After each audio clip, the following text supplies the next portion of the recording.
Hello, everyone. Welcome to Get Wrecked 2, the home tonight of the gold third place match today. It is going to be Return of the Middlesticks versus Glacial Omen. We are hopping right into Champion Select here on Pro Draft. Return of the Middlesticks is playing blue side for Game 1, Glacial Omen on red. First.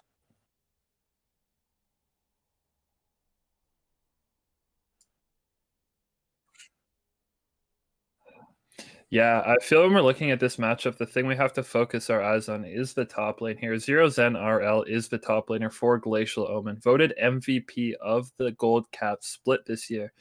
And his opponent today on Return of the Middlesticks is Dyslexic, who is also a very good top laner.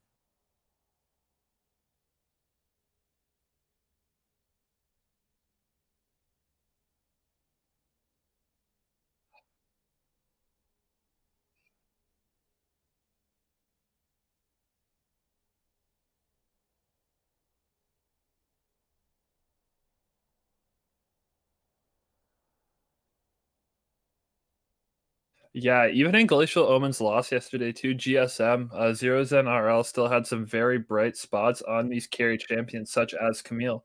I know in both games he was able to get the lane advantage against Levi's up in the top lane. Maybe a bit more of a challenge today up against Dyslexic, but it's going to be interesting to see how that lane plays out.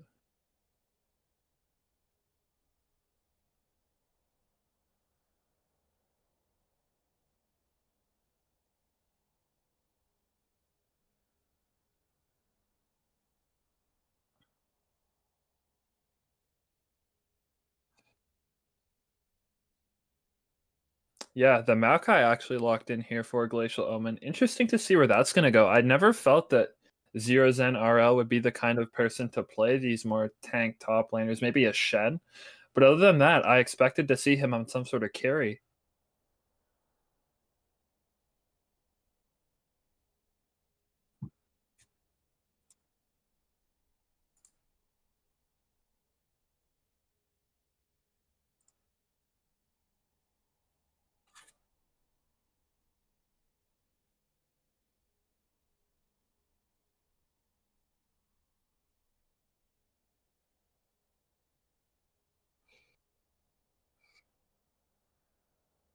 Yeah, the Vi actually locked in here for return of the middle sticks. Gid Shadeslayer is very good on this Vi.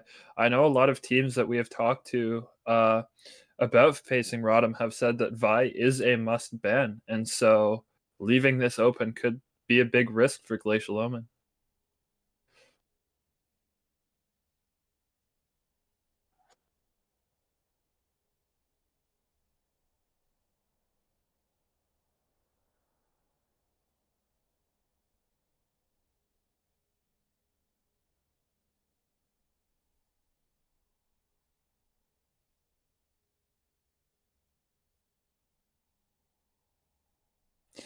Yeah, the last ban here for Glacial Omen may be another top lane ban here coming in 18 seconds, but the jungler and this Maokai, we still don't know where the Maokai is going, whether it is top or maybe even support. Ash Maokai could actually be a pretty decent lane here with the lockdown that Maokai has and the slows that Ash has. It looks like the last ban is going to be a Gangplank, and then the Tryndamere is auto banned here for return of the middle sticks. So I think they're thinking that it's going to be a Maokai support if they're banning top laners.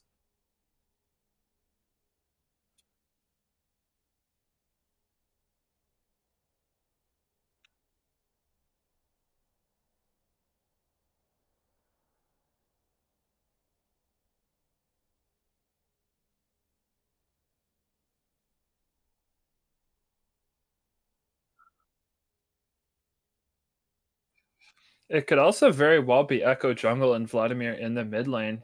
I mean, there is one pick for Glacial Omen that GSM put a lot of priority on banning yesterday, and that was the Kale, a really good late game carry 4-0 Zen here, and given the right conditions, it could be picked up here for Glacial Omen.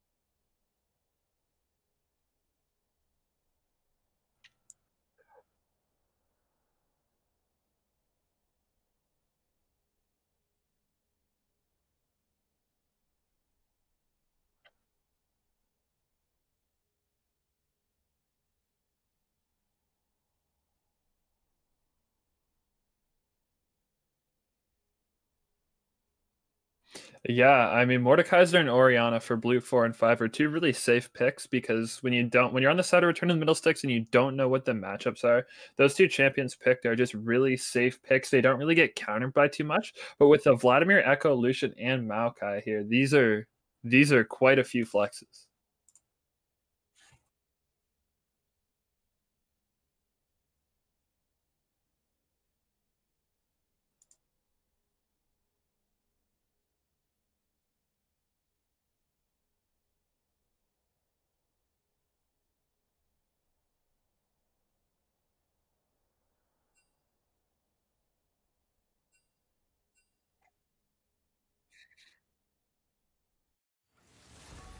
Yeah, we know the bot lane Ash Maokai, and we're quite sure that Echo is going to go in the jungle. The only thing remaining in my eyes is the Vladimir Lucian because depending on these matchups here, they may actually swap up Vladimir Lucian top mid. So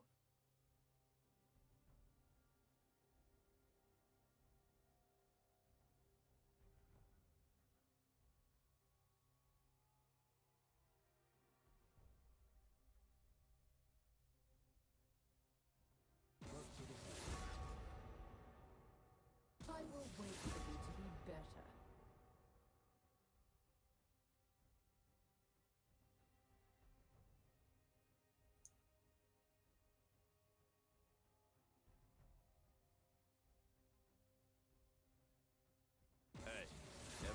fight you can't win. Yeah, Ash Maokai is a really good lane in my opinion because the Ash can just sit back and play safe. But when paired with the Maokai, with the Enchanted Crystal Arrow, as well as the Maokai Root and Ultimate, provides actually a lot of setup for ganks. You know, paired with the Echo Parallel Convergence, it could be a lot of CC in this bot lane against the Thresh Jinx. I mean, the Thresh has a lot of playmaking potential himself, and if he's able to get Jinx some of these kills in these fights, along with the Vi, who also has a lot of lockdown, can mean that the Jinx can perform really well in these fights.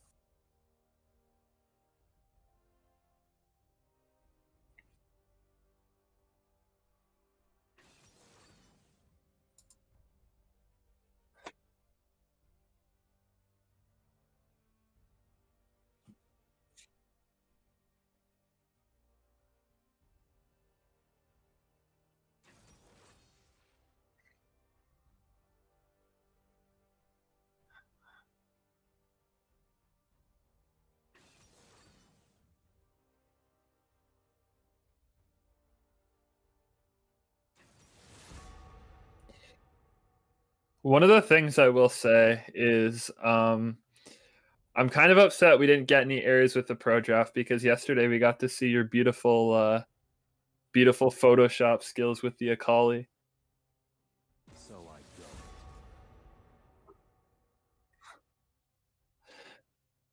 Who dares defy my will?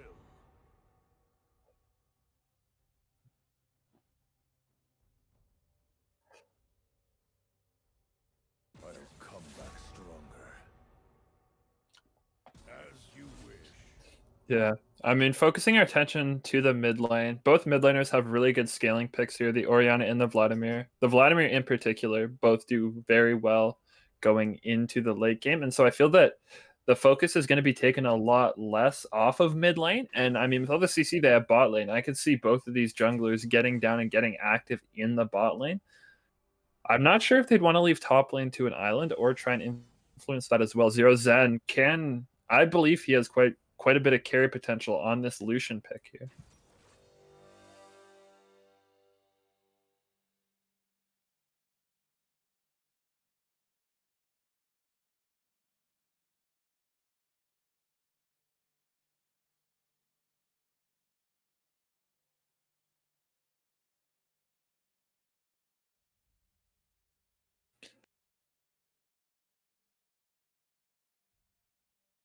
Yeah, one of the things I will note is that Return of the Middle Six have actually brought in a sub. I don't think I've seen Matsuro 5 play at all on the Return of the Middle Six lineup, and they're actually moving Oath from the support position to the mid lane.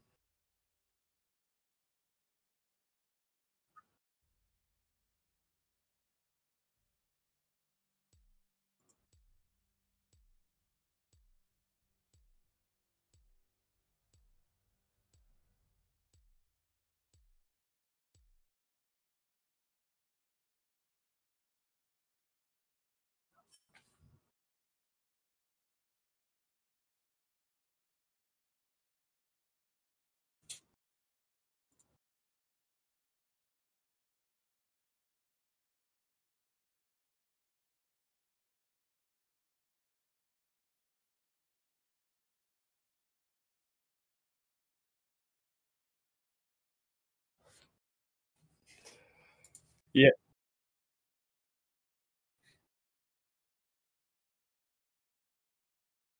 yeah, I can recall a play earlier on in this split where Crazy Movin actually pulled off the I believe it was Crazy Movin pulled off the Ash ult into teleport to catch someone and get the kill.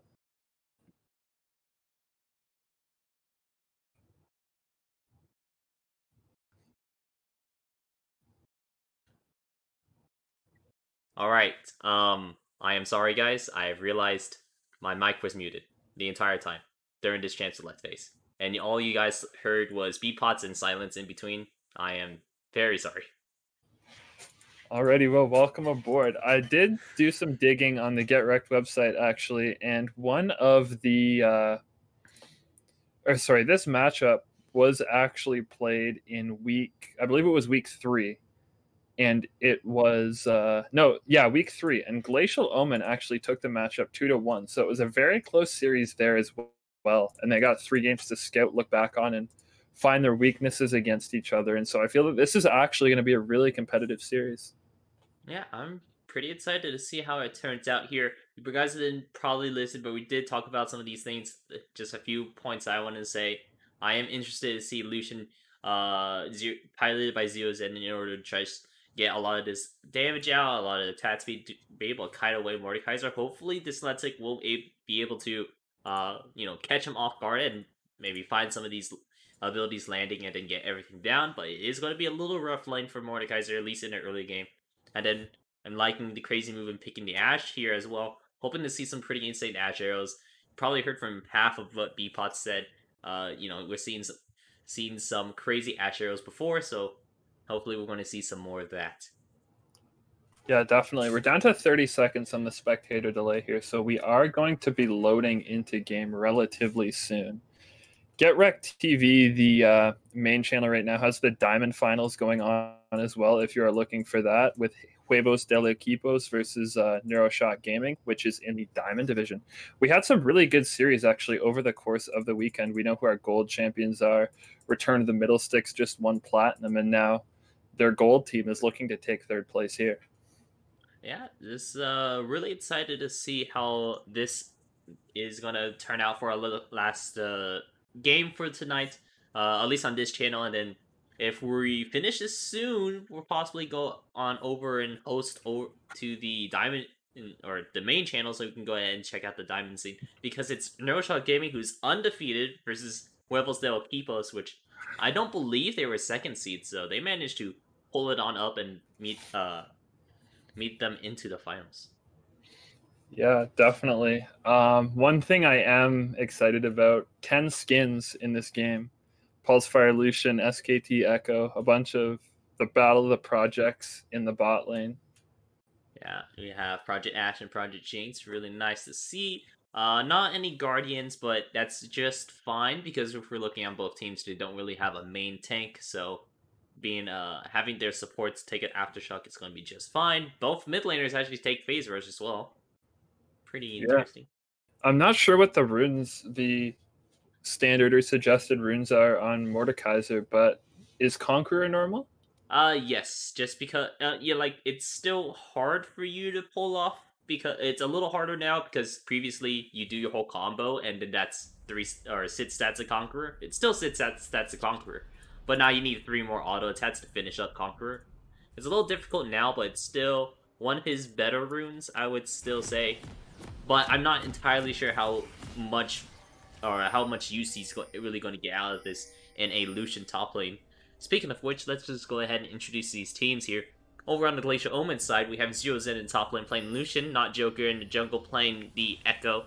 In the mid lane, we have Ishan playing the Vladimir, while in the bot lane, we have Crazy Movin' and Starling playing Ashe and Maokai.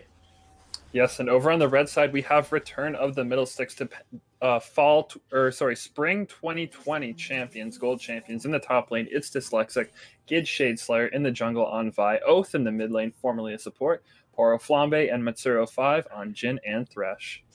And we're looking at a 5-man stack on both sides. This is gold. They do love their 5-man stats, and we have seen some pretty good 5-man stats previously today.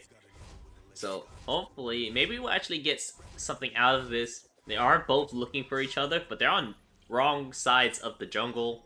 We're seeing top enemy jungle versus bot enemy jungle for respective sides here. And looks like everyone's just going to get out of there and get some good early vision in so they can find out where this jungler is. I was going to say 3 wards placed for RotM in that red side means that they're definitely going to know when Not Joker goes towards the red side. It is the blue side started here for him. Yeah, it is a little bit of a better leash going into the bot lane, just because he gets, more people to auto attack it. He gets a little faster, plus he gets that extra mana regen. While Gid Shadeslayer also going for the red buff, similar benefits as well. Better leash, and also the red buff is very nice whenever you're one of these auto attack or one of these melee sort of laners or junglers. Yeah, Return of the Middle Six was actually late to the red buff there, and it means that Glacial Omen is going to get that extra second or two ahead in the bot lane. So they're going to start building up priority for themselves. Both junglers are starting to move to the top side. Gid Shadeslayer ignores his Krugs and his Wolves, or Krugs and Raptors, and chooses to go straight for blue. Whereas Not Joker takes the Wolves, and now he is headed up to the red side, going to be spotted out here by the wards on Return of the Middle Six. You see he's already been pinged there. Yeah, and hopefully using this information, they're looking to maybe try to make a early fight happen here, especially because Get Slayer opted in to go with the Hail Blades. Really good early skirmishing sort of keystone, especially when you're playing Vi, so getting those multiple procs off your W is really important here. Zeros and RL actually starting a call here on the Lucian in the top lane indicates to me that he's trying to play more of a safer lane, more so than trying to poke out Dyslexic here in this top lane matchup. He still did a good job though on the trading. He was able to get Dyslexic a little bit lower. Yeah, he is taking advantage of being a ranged into melee matchup, but you will be a little bit wary whenever that level 6 hits and Dyslexic gets that realm of death to put Lucian in the hell cell, as they say. Yeah, Starling actually got away there with a little bit of a cheeky ward onto the red buff of Return of the Middle Six there. He was spotted out by the Thresh and Vi was on the Raptor, so he was caught in a close situation there. Almost got picked out, but he was able to get out of that one. Vi's now on the bot side taking her Krugs, and they ping on the bot lane here. Maybe a play going down there. Yeah, but in the top lane, however, it looks like there is going to be a gank by Not Joker, forcing out the flash from Dyslexic, who was winning that fight against Zero Zen there. But now that he is going to be forced under his tower, not sure how much more he's going to win a lot of these fights. Yeah, it was a good counter gank from Not Joker. Zero Zen actually keeps his flash in that play, meaning that he's going to have the flash advantage in these trades here, but he's actually choosing to stay in the lane with such a low amount of HP. Return of the Middle Six has spotted Echo in this river, and it means that they were going to try and make a play, but then Gid Shadeslayer got caught out by the Ashe Hawk shot there. So just going to go ahead leave that area, while it looks like Not Joker is going to go ahead and take a reset. Really good on here because now he can utilize some of this gold that he just got with all these clears, and the dragon is spawning up here in about 20 seconds here, so they could look for an early dragon if his teams go ahead and get some early prio as well. Yeah, first dragon is Ocean Dragon there. Gid Shadeslayer, they're looking for the play. He finds the hook, Matsura does. Gid Shadeslayer with the knock-up. The flash is going to be caught, but it is the play to catch him. He's going to go down. First blood over to Poro Flambe here in the bot lane. That is really good for Return of the Middle Six. Ocean Dragon is up.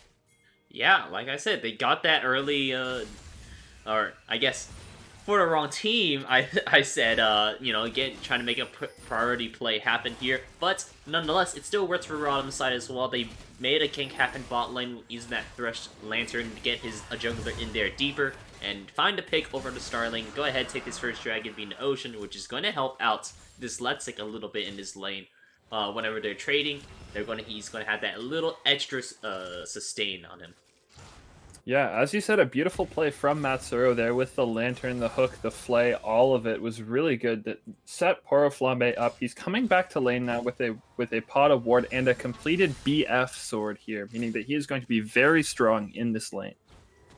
Yeah, completed BF sword for Poro Flame. Not sure if he's actually going to opt in to go for like a Storm Razor, which I very rarely see built nowadays ever since the changes back to regular crit. Where, IE gives extra crit damage, and then Storm Razor no longer makes your first auto attack crit. But I'd probably imagine it's actually going to be an Infinity Edge, possibly an Essence Reaver if you're really feeling that mana hurt. But I imagine the IE is just a little too valuable to miss out on. Yeah, one thing I think is interesting is that even though Return of the Middle Six got first blood, Glacial Omen is still up probably about 300 gold here, and that's because of the farm discrepancies in these matchups. Zero Zen's up about 7 farm, Ishan's up quite a bit of farm as well, and look in the bot lane, 13 farm actually up by Crazy Movement, despite Starling giving up first blood. And so, I mean, Glacial Omen did not get faltered at all by that first blood, because they are still even in gold. interesting thing I want to note here, the Ashe actually did opt in to buy a BF sword for herself instead of trying to build components for Bilgewater Cutlass. I like the play a little bit because now you get to have options going into the Essence Reaver first rather than Blade Runner King, because there's no actual dedicated tank you need to worry about, at least not until we reach the 2, the 3 out of the stage where Dyslexic gets a little bit more tankier, same with Kid Shade Slayer. Oh, hook does land. Matsuro, another beautiful hook there. They spot Not Joker out on that Scuttle Crab, and Gid Shadeslayer is in the area. The bot lane roams up. A beautiful hook from Matsuro there to get the kill onto Not Joker there. And it's going to be insane jungle priority here for Gid Shadeslayer on this Vi here. We were talking about the Vi earlier as a pick that you do not want to go up against, and now having a kill and an assist to Vi's name is definitely going to be good for Return of the Middle Sticks. Yeah, definitely really good here, and hopefully this is going to help make up for a lot of this CS discrepancy we're seeing between the teams. You know, Glacial Omens have been doing a really good job at farming up here, but if they keep giving away kills because of Starling's, or not Starling's, sorry, Matsuro's really good hooks here, you know, this CS discrepancy isn't going to mean too much. Yeah, look in the top lane though. Zero Zen is up 20 farm on Dyslexic. We thought that this was going to be a pretty Lucian-sided matchup in this top lane. Gid Shadeslayer is up there in the top lane, however, looking to make a play. They are going to go in on him. It's going to force the dash out of Zero Zen RL, actually saving his flash again. Yeah, Direct the Camera decided to not really move on up to the top lane, however, so we didn't necessarily see that, but good to know that he is able to get out of that gank here and stay alive, while Starling, however, seems to be caught out, trying to take out a ward. He does get caught by these Flame Chompers, and he is getting low. The Ignite is taking him down, but he also had to take up the kill. Now the Shockwave coming out of Oath, taking up the kill over onto Crazy Movement as well, so double kill for Flambe. Yeah, it was a beautiful teleport there coming out from Oath to get down to that bot lane, assist in a kill onto Starling, and then finish off with the Shockwave Crazy Moving. Really good play from him. He's not going to miss out on any CS in the mid lane either. Starling just stepping a little bit too far forward there, trying to clear that ward, and he got punished for it, especially with Oath TP there. Yeah, definitely was punished, so having a 3-0 Jinx is going to be quite scary, and we didn't really mention it too much, but Gid Shadeslayer also picked up that Rift Herald here, so if he can go ahead and look for a lane that is either struggling a little bit, or make some space for his teammates, try to take maybe one turret plating beforehand, but he's just going to go ahead and drop it in the top lane, where, you know, maybe he can get a pretty good 3 platings off possibly, but seeing that all these people are coming up top lane, looks like Dyslexic is going to be moving on out. Yeah, a move there from Gid Shadeslayer to try and get Dyslexic back to near even in this top lane matchup here. He did get 2 plates of gold for that, and now he's only about 150 gold down in this matchup. Zero Zen RL is coming back to lane with the fully completed Mana Mune as well. In the bot lane, Poro Flambe here already with boots, a pickaxe, and a BF sword, so Jinx is well on her way to this Infinity Edge start. Next dragon is Cloud Dragon, and it is spawned. They are automatically going to start it for Return of the Middle Sticks. They got priority in the mid lane, which means Oath is able to freely come down here, and it looks like they're just going to secure it here. It's going to be give it up here. Oh, what a hook!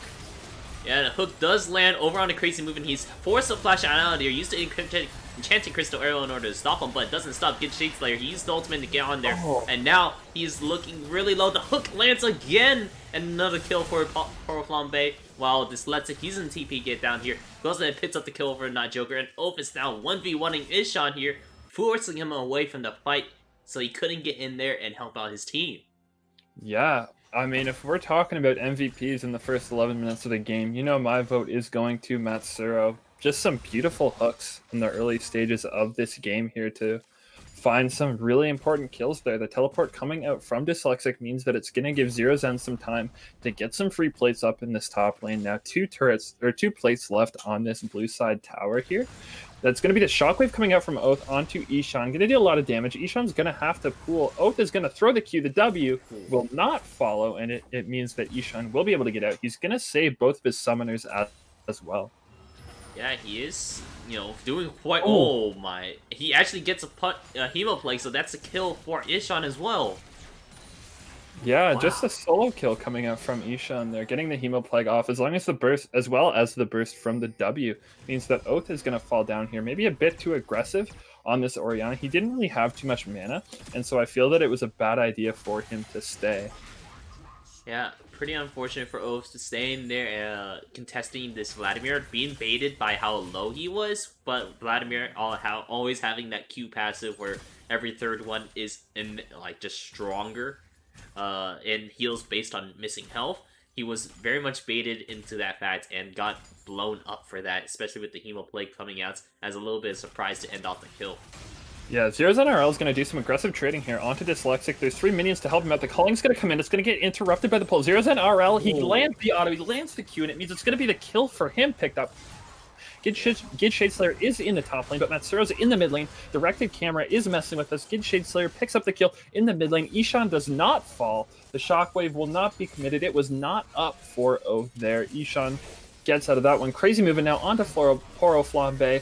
The Ash ult is coming out, but I mean, you're not going to do much against a 5-0 Jinx. Now 6-0, the Shockwave coming out from Oath. The flash going to be forced to be flashed. The auto follow-up from Oath means that he is going to get the kill, and he is going to stay alive. So much trading going on in the early parts of this game, and it's all going in the favor of Return of the Middle Sticks. Yeah, we're almost meeting up at 10 kills per minute right now.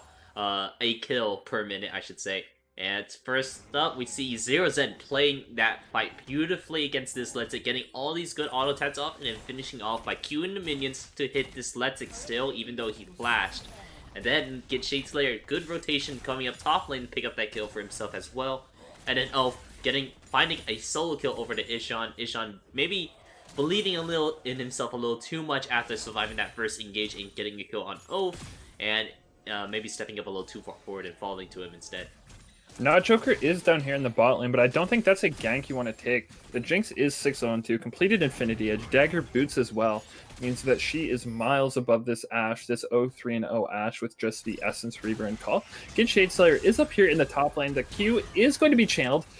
It is not going to hit, though. It's flashed away from Zero's NRL. Dyslexic is quite low here, so there's not much they can do. More trading going on in the mid lane here. Ishan's going to pull out the W. Oath is going to try and save himself here. Ishan uses the ult. Another solo kill from him coming out. Really good play here, actually, from Ishan to get 2 solo kills now onto Oath. Yeah, now he is able to get the solo kill back over onto Oath. He has completed the first item being the Spellbender's really nice item, has a lot of raw damage plus the movement speed is things you love over onto Vladimir. Really nice pickup from him, and resulted in a kill, which is a little bit better than picking up the GLP, and now Zero Zen still asserting a lot of dominance over the Dyslexic, using the Proto Belt in order to get out of there.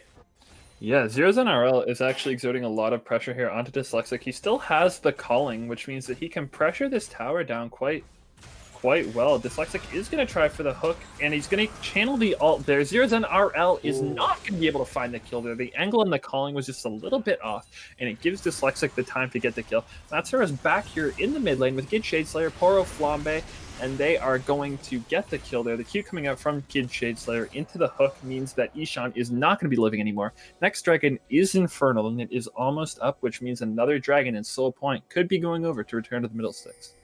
Yeah, you do have to give up this dragon here. Your strong players right now being Ishan and Zero Zen. The only ones that have kills on your team are not up in order to try to contest for this Drake. You also have to try to contend with a 6-0 Jinx as well as a 3-0 Gid Shadeslayer playing that 5. So it is pretty hard in order to try to go for this Drake. They did send out an Enchanted Crystal Arrow, but it's not going to be enough in order to try to steal away this dragon.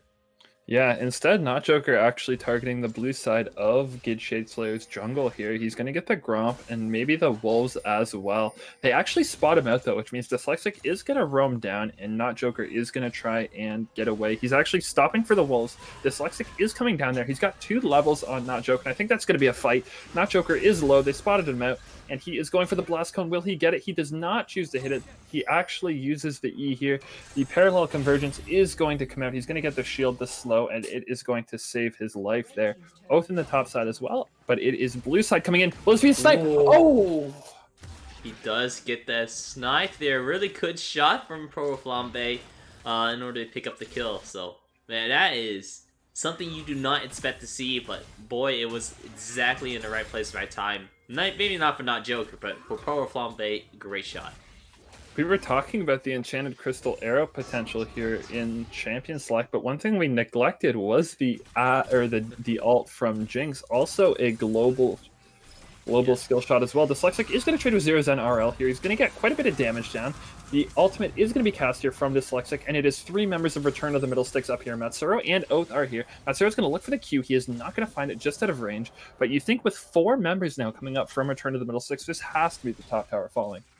This should be. We do see Sterling in the top lane as well. Ult is available, so they have that avenue in order to try to really just converge all on over to them.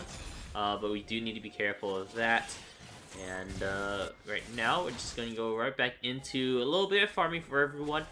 And Jinx in the mid lane, just really picking up some whatever CS he can against Ishan safely. Not want to get picked out here because Ishan is still quite the strong boy.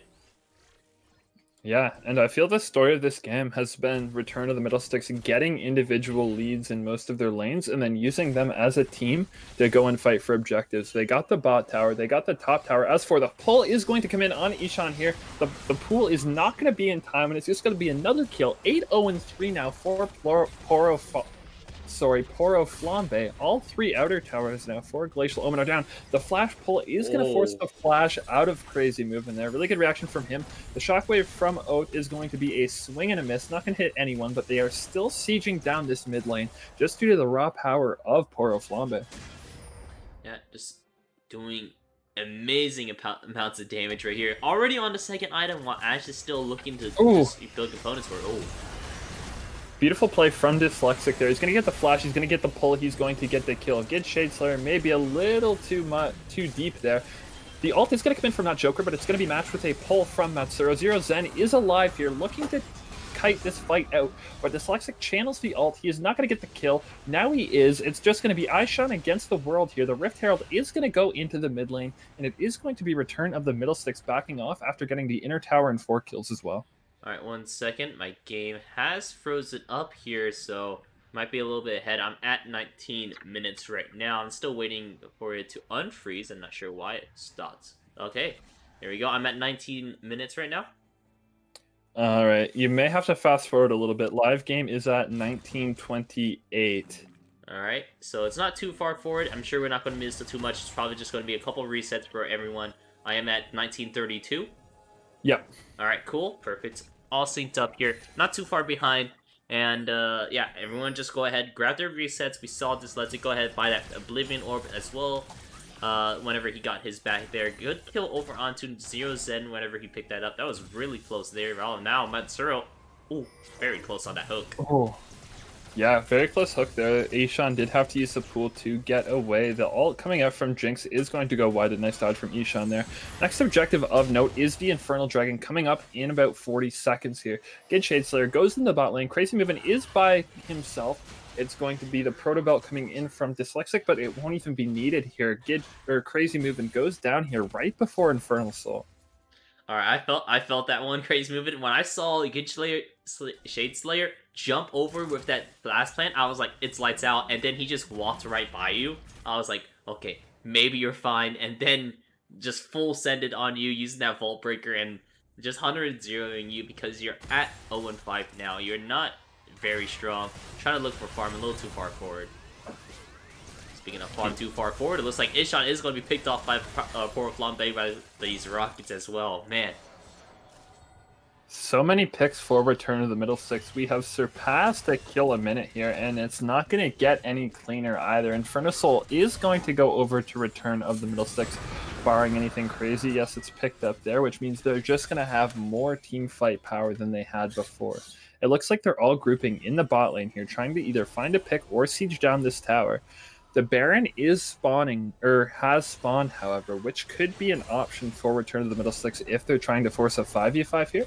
It's just going to be Poro Flambe and Dyslexic sieging down this mid tower now. Or bot tower, sorry.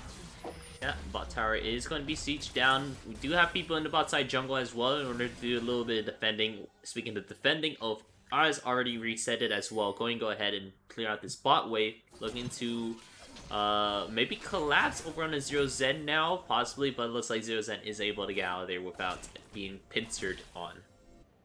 Yeah, Zero Zen here picking up, or has the Monomune, picks up the Death Stance and picks up the Quicksilver Sash as well to keep himself out of the Mordekaiser death rounds here. Yeah, a lot of these death rounds have been the death of him so far. I still would like to see maybe the crit build coming out from Lucian, picking up like an Essence Reaver for a little bit extra CDR. But I can understand going for the Death Stance here. It gives you a little bit more room to play. You don't get as many dashes as you normally would, but it's just fine because you get to live longer than you normally would as well. Yeah, I mean, Return to the Middle Sticks here has had excellent map control, and you can tell that through their actual vision scores here. Look at the discrepancy in the vision scores in the mid lane. Oath has a vision score of 26, while Aishan is stuck at 8 here. It just shows that they've had so much of the map to actually take over here and more, and they've warded all of it. Yeah, I also attribute that to Oath being a, previously the support for Return to Middle Sticks now filling into the mid lane, but now we're seeing a fight in the top lane with Ishan and Dyslexic. Yeah, I think Dyslexic's going to get the best of this one. Dyslexic does, he is on a killing spree.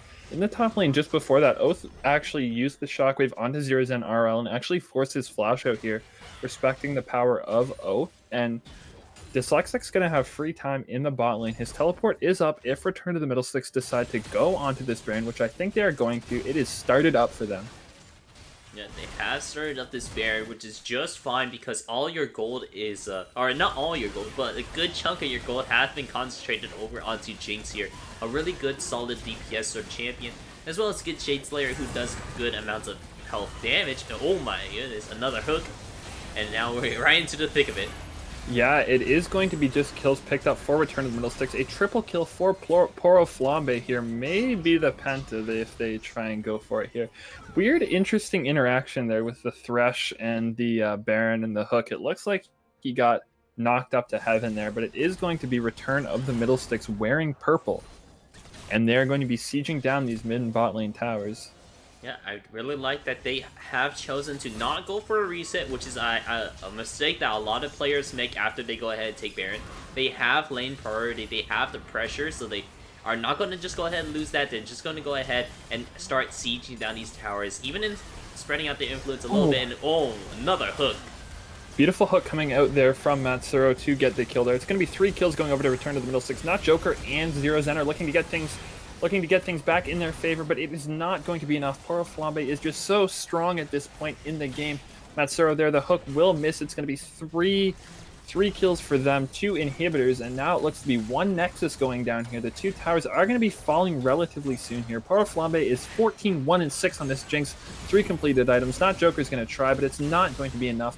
It's going to be the first Nexus tower going down. It is going to be the second Nexus tower falling shortly, and it is going to be a 1-0 series lead here for Return to the Middle Sticks. Yeah, congratulations here, Return to Middle Sticks. They saw the Jinx hit her 3-item power spike, and then did Baron, went through mid lane, started taking all these towers, took the bot inhibitor as well while waiting for more minions to show up, and then took the entire base on the 3-item power spike. Did not go back, get a reset or anything. They saw the opening and went for it. Really well played there. Like you said earlier, I really believe the MVP for this match right here, or this game specifically, was Matsuro. With landing those really crucial hooks in the early game, really snowballing his team forward. Yeah, and I mean, we had questions going in about how Matsuro was going to perform his first time, I think, on the Get Wrecked stage here, let alone be the 3rd place matchup. And he performed really well for his debut here. I mean, landing so many hooks, it let the bot lane get ahead. It let Poro Flambe snowball his lead. I mean, I'm just looking at the items here. 3 completed items and completed boots for Poro Flambe. A whole item above Crazy Movin' in 25 minutes. And I mean, the gold discrepancy, I'm looking at it on the post-game screen. Poro Flambe ended with 13.3 thousand. Crazy Movin' only 7.6 thousand. And I think that was the story of game number 1. Yeah, that is going to be that. So while we go ahead and wait to get into this next one, we are going to be taking a short break while I go ahead and get everything set up, which is, maybe switching outside, seeing if we get pro drafted again, and then get invited to the lobby. So we'll be right back, and don't go anywhere.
Hello and welcome back to this series, which is the third place gold match between Return of the Middlesticks and Glacial Omen here.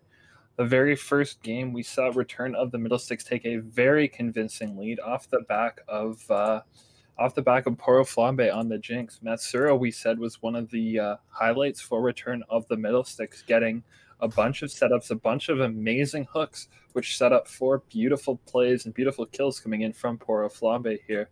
Last game, Return of the Middlesticks was on the blue side, and that is the way it is staying for this game here. Glacial Omen on the red. First 3 bans for Return of the Middlesticks are pretty similar. Galio, Camille, and Olaf. On the red side, it is Orange, Samir, and then they choose to get that Thresh out of the way, which is a big factor in game number 1. Yeah, it was a really quick ban phase. Everyone knows what they're already banning, with Glacial Omen adjusting their bans already to account for Thresh from Matsuro. Again, being very potent in that first game. I do want to point out here to Chaotic Obsidian in the chat. Thanks for calling the music chill. It's just a synth wave that we have on slobs. And who's favorite coming into here? I'm predicting that after seeing that first game, it was a little. I was a little hesitant to say that it was Return to Milton's game, but after seeing Matsuro perform so well on Thresh, I'm imagining if they could pick another sort of really strong engage sort of champion or a playmaker support to pair up with everyone else that just performed really well. I imagine that Return Mills can still will take the series, but that doesn't mean that I am discrediting Glacial Omens. They still have a lot of breathing room in order to try to find their way into here. Starting off, we're not seeing the Ash pickup anymore right here. We're actually going to go ahead and go with an Ezreal, which I'm believing is going to be this ADC rather than like a mid laner or something like that. Yeah, I mean, 2 of the most problematic champions in game 1, the Vi and the Jinx, are let through here in this game 2 as well. Blitzcrank being picked up for Matsuro there, so I mean, it's going to be a lane very similar to what we saw in the first game. A lot of engage potential for Matsuro, a lot of playmaking potential, and a champ that really allows him to shine, paired with his Jinx, who can benefit very well off the back of Matsuro here. And I mean, the Vi, as I said, being let through here in this pick ban phase, it's a very strong pick that Gid Shadeslayer is very comfortable on. I'm glad to see the adaptation here coming in from Glacial Omen with the Ezreal Morgana pick. More of a safer bot lane here rather than the Ashe Maokai we saw last game. The Morgana spell shield allows for spell shield from the Vi ult, the Blitzcrank ult, and any other engage tools that Return of Middlesticks can use. Yeah, and then so now seeing Chaotic Obsidian's asking about the jungle matchup with J4 versus Vi. I would say Vi has some pretty good advantages. Can go for level 2 gates just a little, I would say a little bit better than J4 technically can, even though J4 just needs to flag and drag in order to really go for a gank. Vi has the Vault Breaker, and then pair that up with I believe she starts off with W because it gives her attack speed whenever she procs it.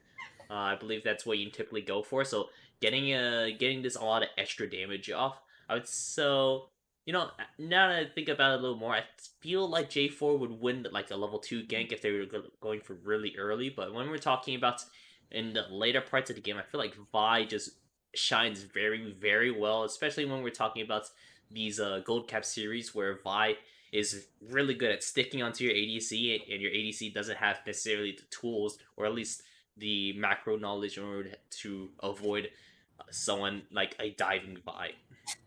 Yeah, one of the things that I feel is interesting to note here is actually how the mid lanes are interacting in this pick ban phase. Return of the Middlesticks actually banned out the Vladimir here, and it's going to be a Yasuo lock-in for Return of the Middlesticks for most likely Oath in this mid lane. I mean, it was the Orianna picked up from Glacial Omen. The Syndra was banned away for them, and now it's a Yasuo versus Orianna in the mid lane here. Yeah, I am a little questioning the Yasuo pickup, honestly. I'm imagining the Lucian's going to go top lane to take it away from Zero Zen, but there's still other carry type of top laners that Zero Zen could definitely take up here. But it is possible that it turns out Dyslexic is a secret Yasuo main in the top lane with Oath picking up a Lucian there. So the flex pick is available for them, either or. But I do kind of like the Yasuo pickup because as Vi is diving in there deep, Yasuo can just ult right on top of whoever Vi has ulted as well. So it's going to be pretty good pickup here. I'm just checking in with the teams, make sure it's nothing wrong with draft phase. It looks like we're all good here. These are going to be the teams, and they're just going to go ahead and start up this Chancellor phase. Yes, I'm very interesting to see how this Yasuo is going to play out here, and whether it is going to be in the top or the mid lane, because the Lucian and Yasuo are two very flexible picks. One of the things that I am a little bit concerned of on Return to the Middle Sticks draft here is the lack of AP in their composition. Yasuo, Lucian, Jinx, Vi, both heavy AD, both very AD heavy champions here, and I mean with the champions like the Jax and the Jarvan that can build very well into these sort of MR items. I mean, that may be the win path for Glacial Omen. Yeah, not having to build a lot of the MR because all the magic damage that would actually come out would be Blitzcrank's. Let's see, naming all the things that does AP damage, I believe Jinx's Flame Chompers, Blitzcrank's ulti and grab, Lucian's W, and Yasuo's E. All very small things unless we're actually going to see an AP Lucian game. All of them not really doing that much AP damage. So building a lot of armor is definitely an avenue they can go for. And the Jets pickup is actually a pretty good one that I agree with, considering we have 4 people that wants to auto attack people down. Jets has that counter attack, or I believe it's counter attack, whichever one it is, because the helicopter move in order to dodge all auto attacks. So Jets pickup is I do very much agree with. Yeah, I mean, it'd be kind of cool to see the full Earth AP Blitzcrank build, where the QE all just one-shot someone. But I think for the sake of competitive, I don't think we're going to see that. But I mean, it may just be the best thing that RotM would have for ability power here.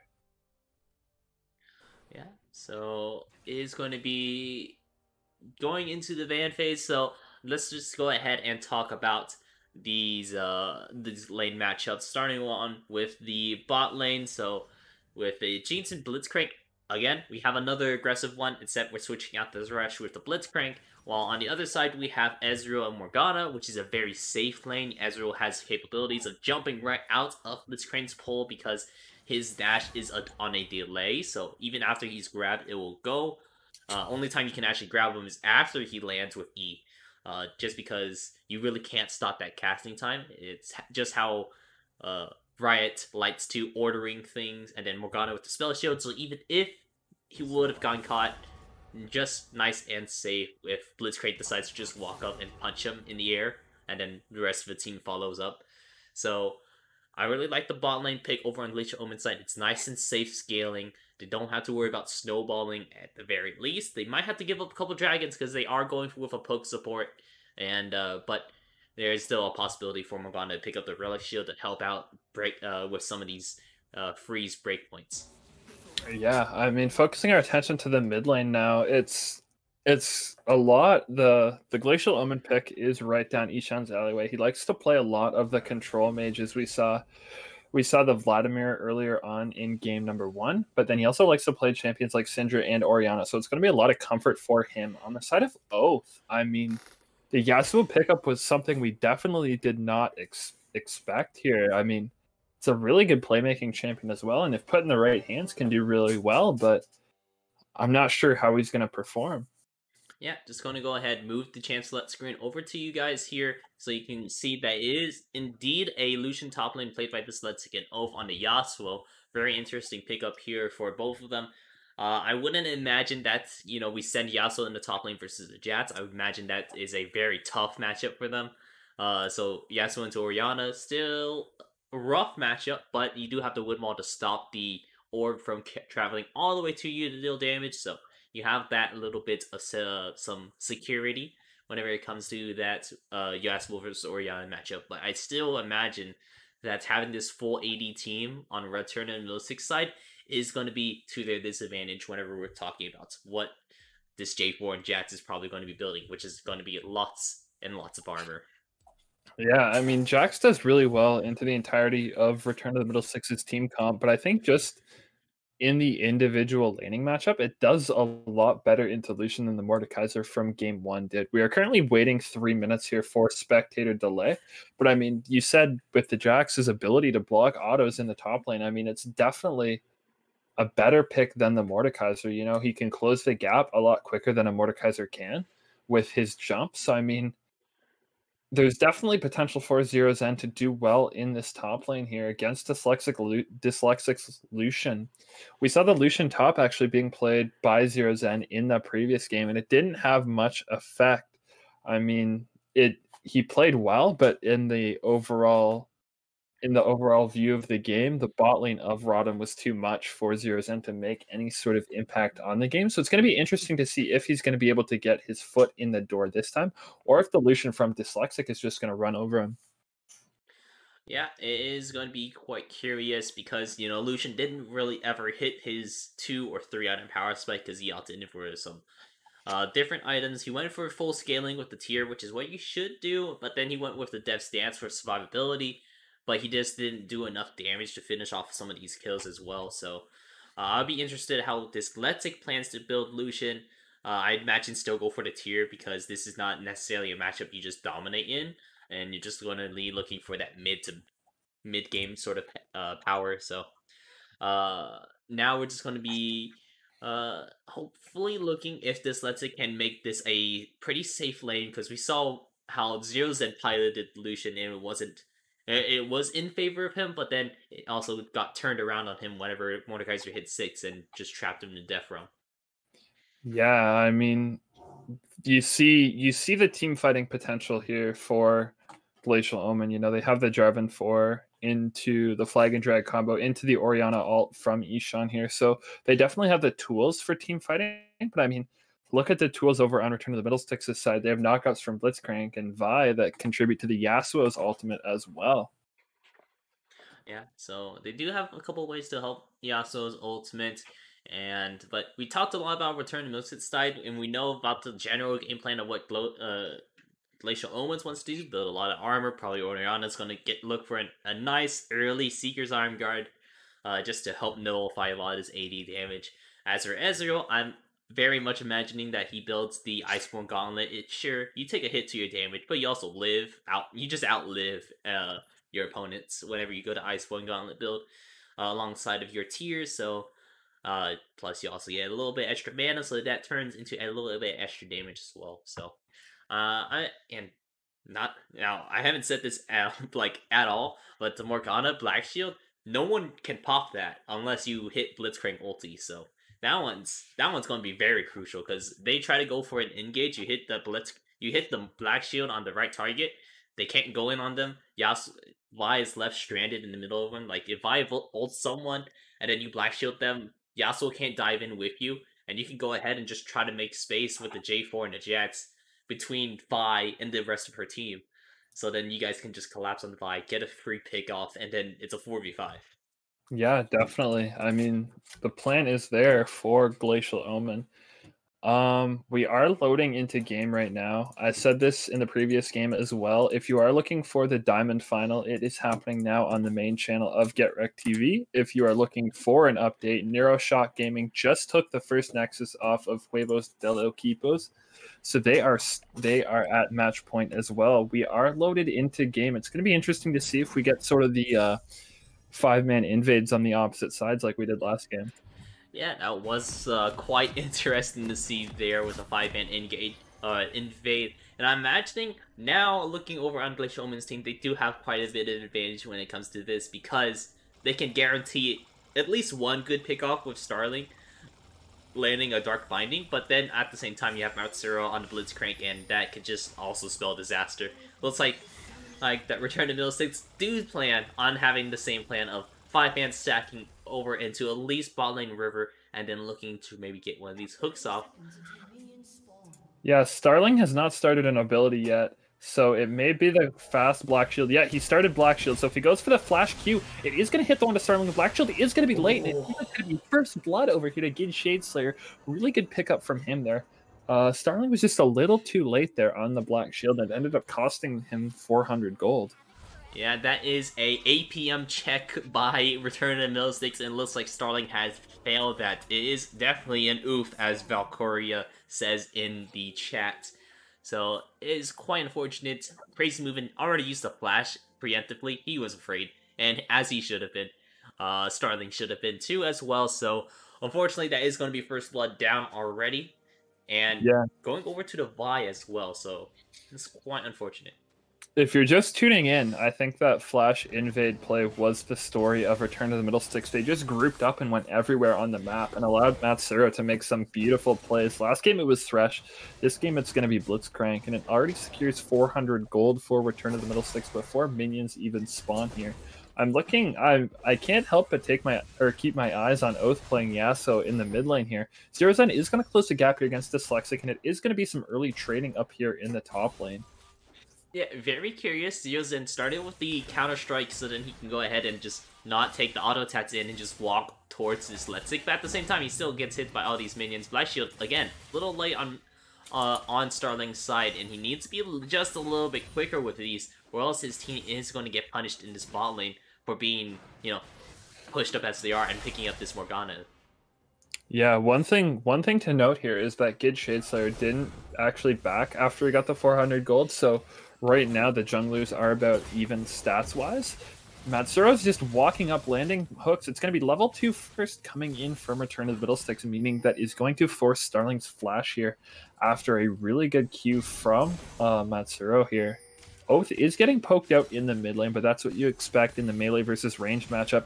Nachoker is coming up on this Jarvan here. It looks like Return of the Middlesticks has spotted it out, but he's going on the way. Zero's NRL is going to land the jump. He's going to land the flash. The flash was just a little bit too late for the stun, and it means that Dyslexic is not going to get hit. He's going to have to burn the flash, but it's going to be traded with Zero's ends. Yeah, it is a little unfortunate. Oath now getting some trades off. He doesn't get the Q off in time just because he doesn't have the attack speed for it just yet, but no matter, he is going to be trading out. But so far, I would say most members on Return of the Middlesticks is looking good for themselves. Oath having a little bit of issue against a Rayleigh versus range matchup, but I'm sure that's just a Yasuo thing. Looking for a tower dive top lane. The flash Q missed from the Vi here. It's going to be the flag and drag coming in from Not Joker, and when that Q misses, it's going to be a really awkward position for the Vi. It means that Not Joker is going to be able to help Zero's and get a kill back here, and it's going to set him up really well to accelerate in this lane.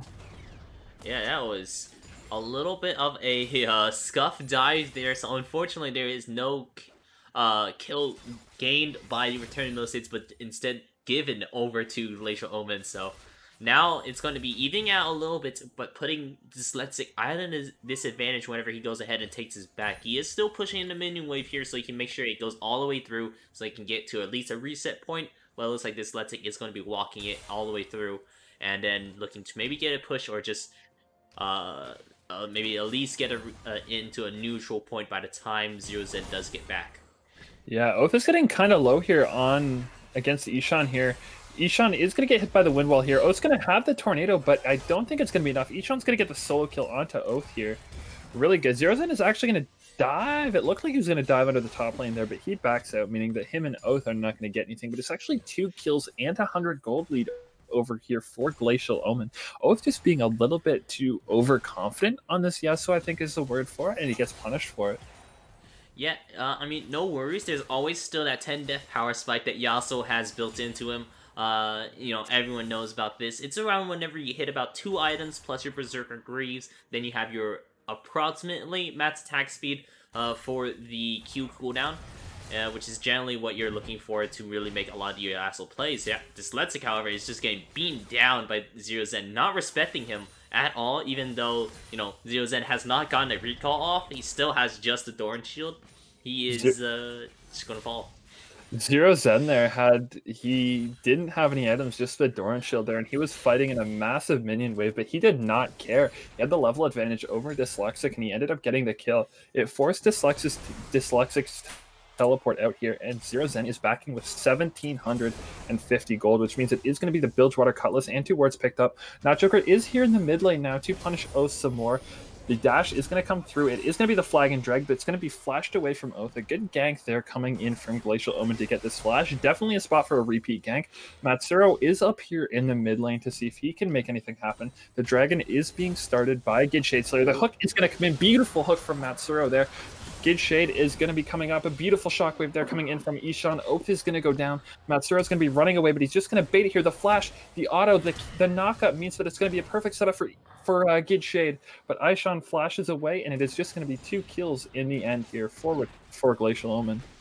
Yeah, it's quite unfortunate. The setup was like very close in order to try to get something there. Oath was just shy of hitting level 6 so you can get the knockup alongside of Matsuro. But yeah, unfortunately, they weren't able to secure the kill over on Ishan, while Not Joker was able to secure one on over to Oath there. So now that is quite unfortunate. We see for Return Millseeds after such a strong early game, they need to maybe play this a little bit better. They need to remember they don't necessarily have the same sort of carry playmaker that Thresh is. They only have a Blitzcrank, which is a hook and a knockup, plus a shield breaker silence. We're going to see another fight here. Zerozen RL is going to get the double stun. He's just going to get the kill onto Dyslexic. The ult coming in from Not Joker means that Gid Shadeslayer is not going to be able to go anywhere. Zerozen is on a killing spree. The minions will not kill Not Joker. They're getting quite close with the towers, and I mean, a really good play coming out from them. Glacial Omen is up 6-1 in kills just in 7 minutes of this game. Yeah. It is quite the game for Glacial Omens. We actually might see a third game coming out from both these team members, but there's still time for Return Millseeds to try to make a turnaround here. It is a little disheartening seeing that you have all these laners having kills already, but hopefully maybe in the bot lane they could try to maybe look for some snowballing, but it is a little unlikely with Crazy moving using the E and Starling starting with that black shield as well. So hopefully they'll look for try to get something out of here. But right now, Not Joker has been playing this pretty greatly, as Chaotic Obsidian in chat says. He's just been in all the right places. He was in the mid lane following up with a couple ganks to punish Oath's aggression. He was in the top lane looking for yet another gank onto Dyslexic, and ends up actually killing Gid Shadeslayer as well, who was there for a counter gank, but still executed very well. Yeah, I mean, this top lane matchup is completely inverted from what we saw in game 1. This time it is Zero Zen who's actually up in farm. He's 3-0-1 here. Now Joker is going to be headed down towards the bot lane here. The teleport is going to be coming in from Zero Zen RL as well. This could be a big play for them. The flash, the stun is going to be enough there for Zero Zen. Their Paro Flambe is going to go down. It's going to be all about getting Matsuro now. The hook's going to come in. Now Joker's going to get knocked up. Will he die? He will. It looks like he's going to fall. Zero Zen flashes under the tower now, gets the trade kill onto Blitzcrank, and in the mid lane, actually Ishan going down there as well with the help of Dyslexic roaming down into the mid lane. Looks like Oath's going to go down now to try and prevent the bot lane dive, but it is Gid Shadeslayer falling here outside of tower range. The ult is going to come down from Jinx here. Will it hit? No, it will not. It actually will hit. Starling walks into it, but it's not going to be consequential here. The back is going to come in from both Starling and Zero Zen, and it is 9 kills to 3 now. 2.4k gold lead for Glacial Omen. Yeah, this is quite the turnaround that Glacial Omens is doing. They are just doing a really good job at punishing what I would say Dane Dude has said is an ego draft, which I am a little inclined to agree, because they, again, have no tanks. They only have Matsuro to really be their tank, while you have, you know, just damage coming out all fronts. Gid Shadeslayer, however, is still playing the Vi, which could go into a little tanky, but I really doubt it, looking at his items, seeing that it is very close to actually being a warrior enchantment, just a couple gold off of that, and Dyslexic just not respecting Zero Zen at all. Literally Zero Zen walking at Dyslexic in order to get that stun and good autos off. Oh, really good hook there from Matsuro going in. The knockup is going to come into the Yasuo ult from Ishan. The dash is actually going to get himself out of the Jarvan ult there. Really good play from Oath there, interrupting the Jarvan ult. Now Starling is going to be caught out by Paro Flambe here, but it's not going to lead to anything at all. Really good play there from Oath and from Matsuro to get themselves a kill back. Yeah, really good indeed. Dyslexic, once again, just not respecting Zero Zen at all. Gid's here though. Ooh, Gid is here. Yeah. Unstoppable for Zero Zen, but Gid is going to get the kill back there. I mean, that's the trade you want to take if you're Return to the Middle Six. Just 300 for shutdown gold there. Ishan is going to teleport back into the mid lane, and we are going to see the Ocean Dragon getting spawned here in about 15 seconds here. Matsuro is kind of caught out in this jungle, but it's just Starling and not Joker down here, which means Starling is going to go down. The big True Shot Barrage here is going to hit all 3 members, but will it really matter? The Wind Wall is going to come out from Oath. The double knock up there from him was really good. It is going to be not Joker, but the Shockwave coming in from Ishan there means that not Joker is going to live a little more. He's going to live the whole fight, maybe. Oath comes in with a double knockup. It is going to be Oath getting another kill, but he is being chased down now from Crazy Movement and Ishan, and it needs a really good play there. It's 4 members down from Return to the Middle Six, 1 for Glacial Omen, but it is the smite down for Glacial Omen here. Gid Shadeslayer is in the top lane, so they may try and trade that Rift Herald for the Dragon, but it doesn't look like either team is going to start the Dragon. Yeah, it doesn't look like they're going to go ahead and start it, at least just yet right now. We do have, are waiting a little bit, I should say, for everyone else to respawn here. Dragon is up. Gid Shade Slayer is just going to go ahead and play with the jungle camps because Not Joker is alive now. He wants to make sure he is topped off, make sure you're around the same level. Make sure so it's at least a 50-50 rather than like a 60-40 or even worse than that. Matsuro almost predicting that Ezreal E as well. Very close on that. Yeah, I mean, Matsuro, even though Return to the Middle Six is down, he has been landing some really good pulls and some really good engages here. Zero Zen is just waiting in the bush to see if he can catch out Dyslexic just standing a little bit too far forward. It doesn't look like it's going to happen.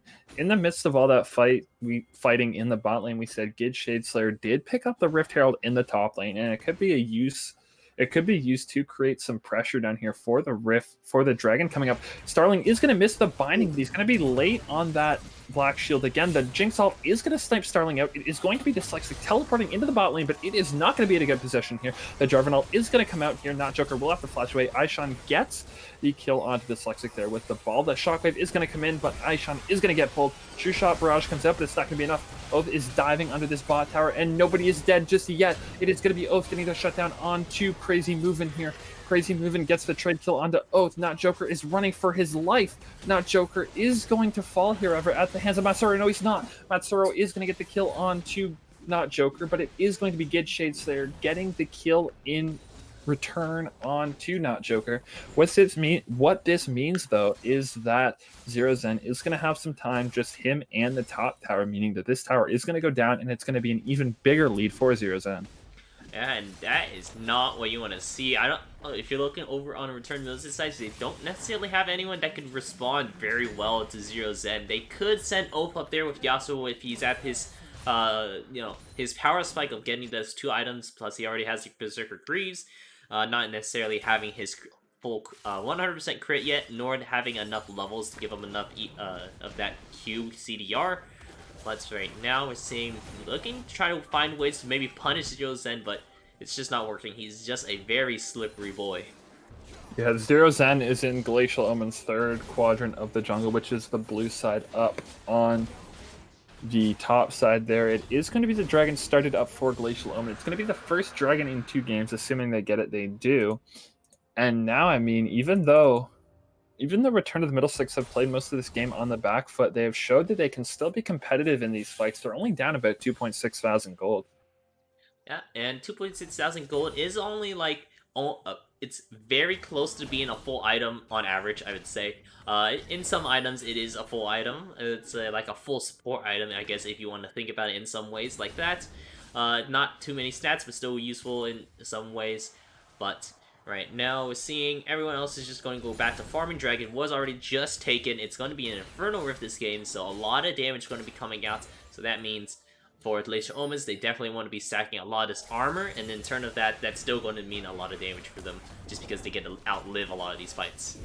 Yeah, no more plates. Plates just fell about a minute or 2 ago, and it means that the Rift Herald is going to be spawned down here in the bot lane, and it means that they're going to get this bot lane tower here. Zero Zen just got the top lane tower about a minute or so ago, and then after that, it is now traded for the bot lane. Zero Zen is just going on to Dyslexic. He does not care if he takes some tower shots because he's 2 levels up and he runs this top lane.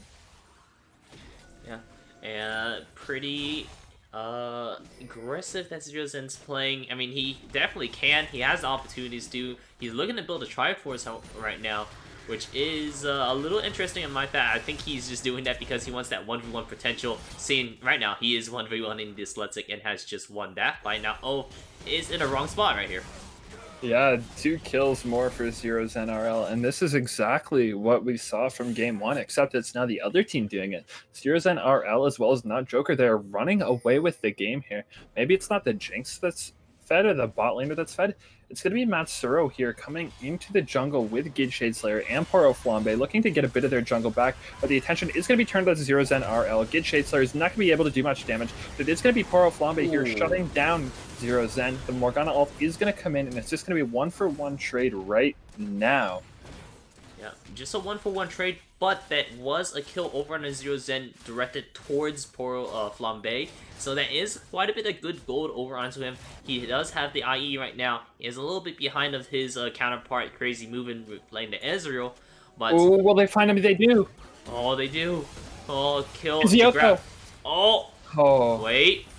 No, okay, the rocket does finish up the kill there for them. Powerful, like, picks up another one. Dyslexic running straight over at Dyslexic now. Oh, good shockwave there coming in from Ishan, but he may trade his life for it there. Dyslexic is dashing in, but the Super Soaker there, oh, the snipe from Crazy Moving actually finds the kill onto Dyslexic, and that is huge. That is huge there. 1 in 6 on the Lucian, and without the Lucian here now, it's going to mean the green light to actually siege down this mid lane tower. Gid Shade Slayer is waiting in the wing, so if he can try and find an engage here, the ult is down, so he is not going to go in. But, I mean, Glacial Omen is taking control of this game. Yeah, right now I'm imagining that the bot lane for Return to Middlesticks, however, is going to go ahead and grab their resets. A lot of kills or gold was given over to Poro Flambe. Going to probably finish the Berserker Greaves and follow it up with maybe components to Runaan's Hurricane, I would imagine. Just building a full Runaan's Hurricane. A little bit better than that. So, than what I predicted, because now you get the bonuses of Runaan's Hurricane, and you still get the attack speed as if you bought the boot. So I guess a lot of it better. You don't get the extra movement speed, but as long as you have the good peel from Matsuro, who's been landing these incredible hooks, let's just say that this Jinx is going to be a little bit untouchable unless Zero Zen and Not Joker can really find their way diving in moments. Yeah, I mean, the Jinx may not be able to be touched, but one of the things that we were harping on in Champ Select was the damage style coming in from Return of the Middlesticks, and now that they are on the back foot, it makes it that much harder to actually do damage to Glacial Omen.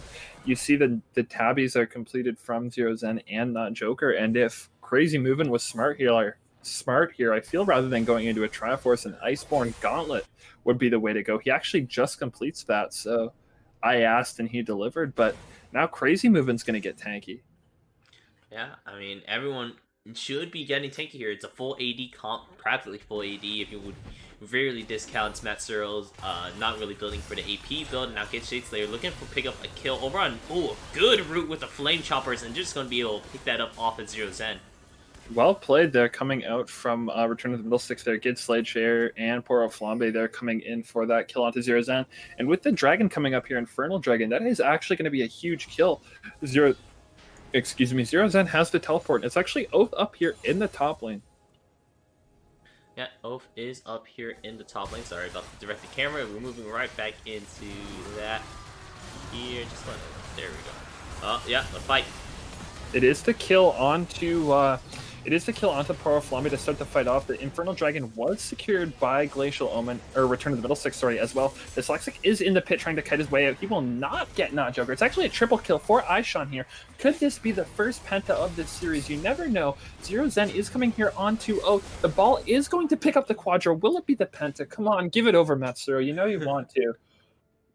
Yeah, that was lot of pretty good fighting over there. We saw Ishan getting a quadra kill in the end. Matsuro just, I mean, you know, sometimes you want to give away the penta, but sometimes people are on the mindset pentas are earned, not given away. So unfortunately, that penta would not be given. Matsuro is going to be running away, not only to give away that much more pressure to the enemy team, because Glacial Omen are still pretty much monsters this game. They're at 6k gold up, and having that 6k gold up means that they have essentially like 2 items worth of stats ahead of them, which is quite a lot to be worried about. And that quadra kill for Aishan was just... It was what Glacial Omen really needed, because you know their top lane was fed, Crazy Movin was fed on the Ezreal, the 4-3 Orianna now becomes 8-3. We see the Spellbinder being picked up for Aishan, and it means that now, on top of the AD and mix damage that Jax and Ezreal provide, it means that it's going to be a lot more AP damage here coming in from Glacial Omen here. Zero Zen RL, let alone, is 2 levels up already onto Dyslexic here, and he is going to be a massive split push threat as the game progresses here. And with Aishan picking up 4 more kills, it means that if they send someone top lane, they'll have to send 2 top lane, and with Aishan being so strong, the 4v3 is all but locked up for Glacial Omen here. Yeah, it is quite... Right now, ball is definitely in port of Glacial Omen. I mean, everyone is just so strong. We're seeing 2 item power spikes coming out of everyone except for Dyslexic right now, who's at a 1-7. Pretty far behind his lane opponent with 7 deaths on him, as well as 70 CS below. But that does not mean they're necessarily out of the game yet. That just means that we have a lot of ways to go. Looking to try to maybe get some more pickups off of Zero Z, hoping that he stays with the strong aggression, but he realizes now, no one's on the map, he shouldn't just jump onto Lucian willy-nilly anymore. Yeah, and it's actually going to be the Baron being started up here for Glacial Omen in an attempt to try and force a 5v5. Ishan is in the bot lane, but he does have the teleport here. Return of the middle 6 is going to commit here. It's going to be Matsuro looking for a pick here. It is going to be Starling going down here. Not Joker does land the wall onto 2 key members, but Gid Shadestar is in the back. Zero Zen does not fall. Now he does. Oath finds the ultimate, and it is being turned by Return of the middle 6. Oath is popping off in these fights. Ishan is untouched. He's going to get hooked by Matsuro. Dyslexic kills not Joker, and it's just Ishan living now. He gets the kill onto Oath, but the Super Mega Death Rocket is going to lock up Ishan for the time being here. He actually gets the kill on the Orianna here, but it is the flash. Ishan is insane. Whoa.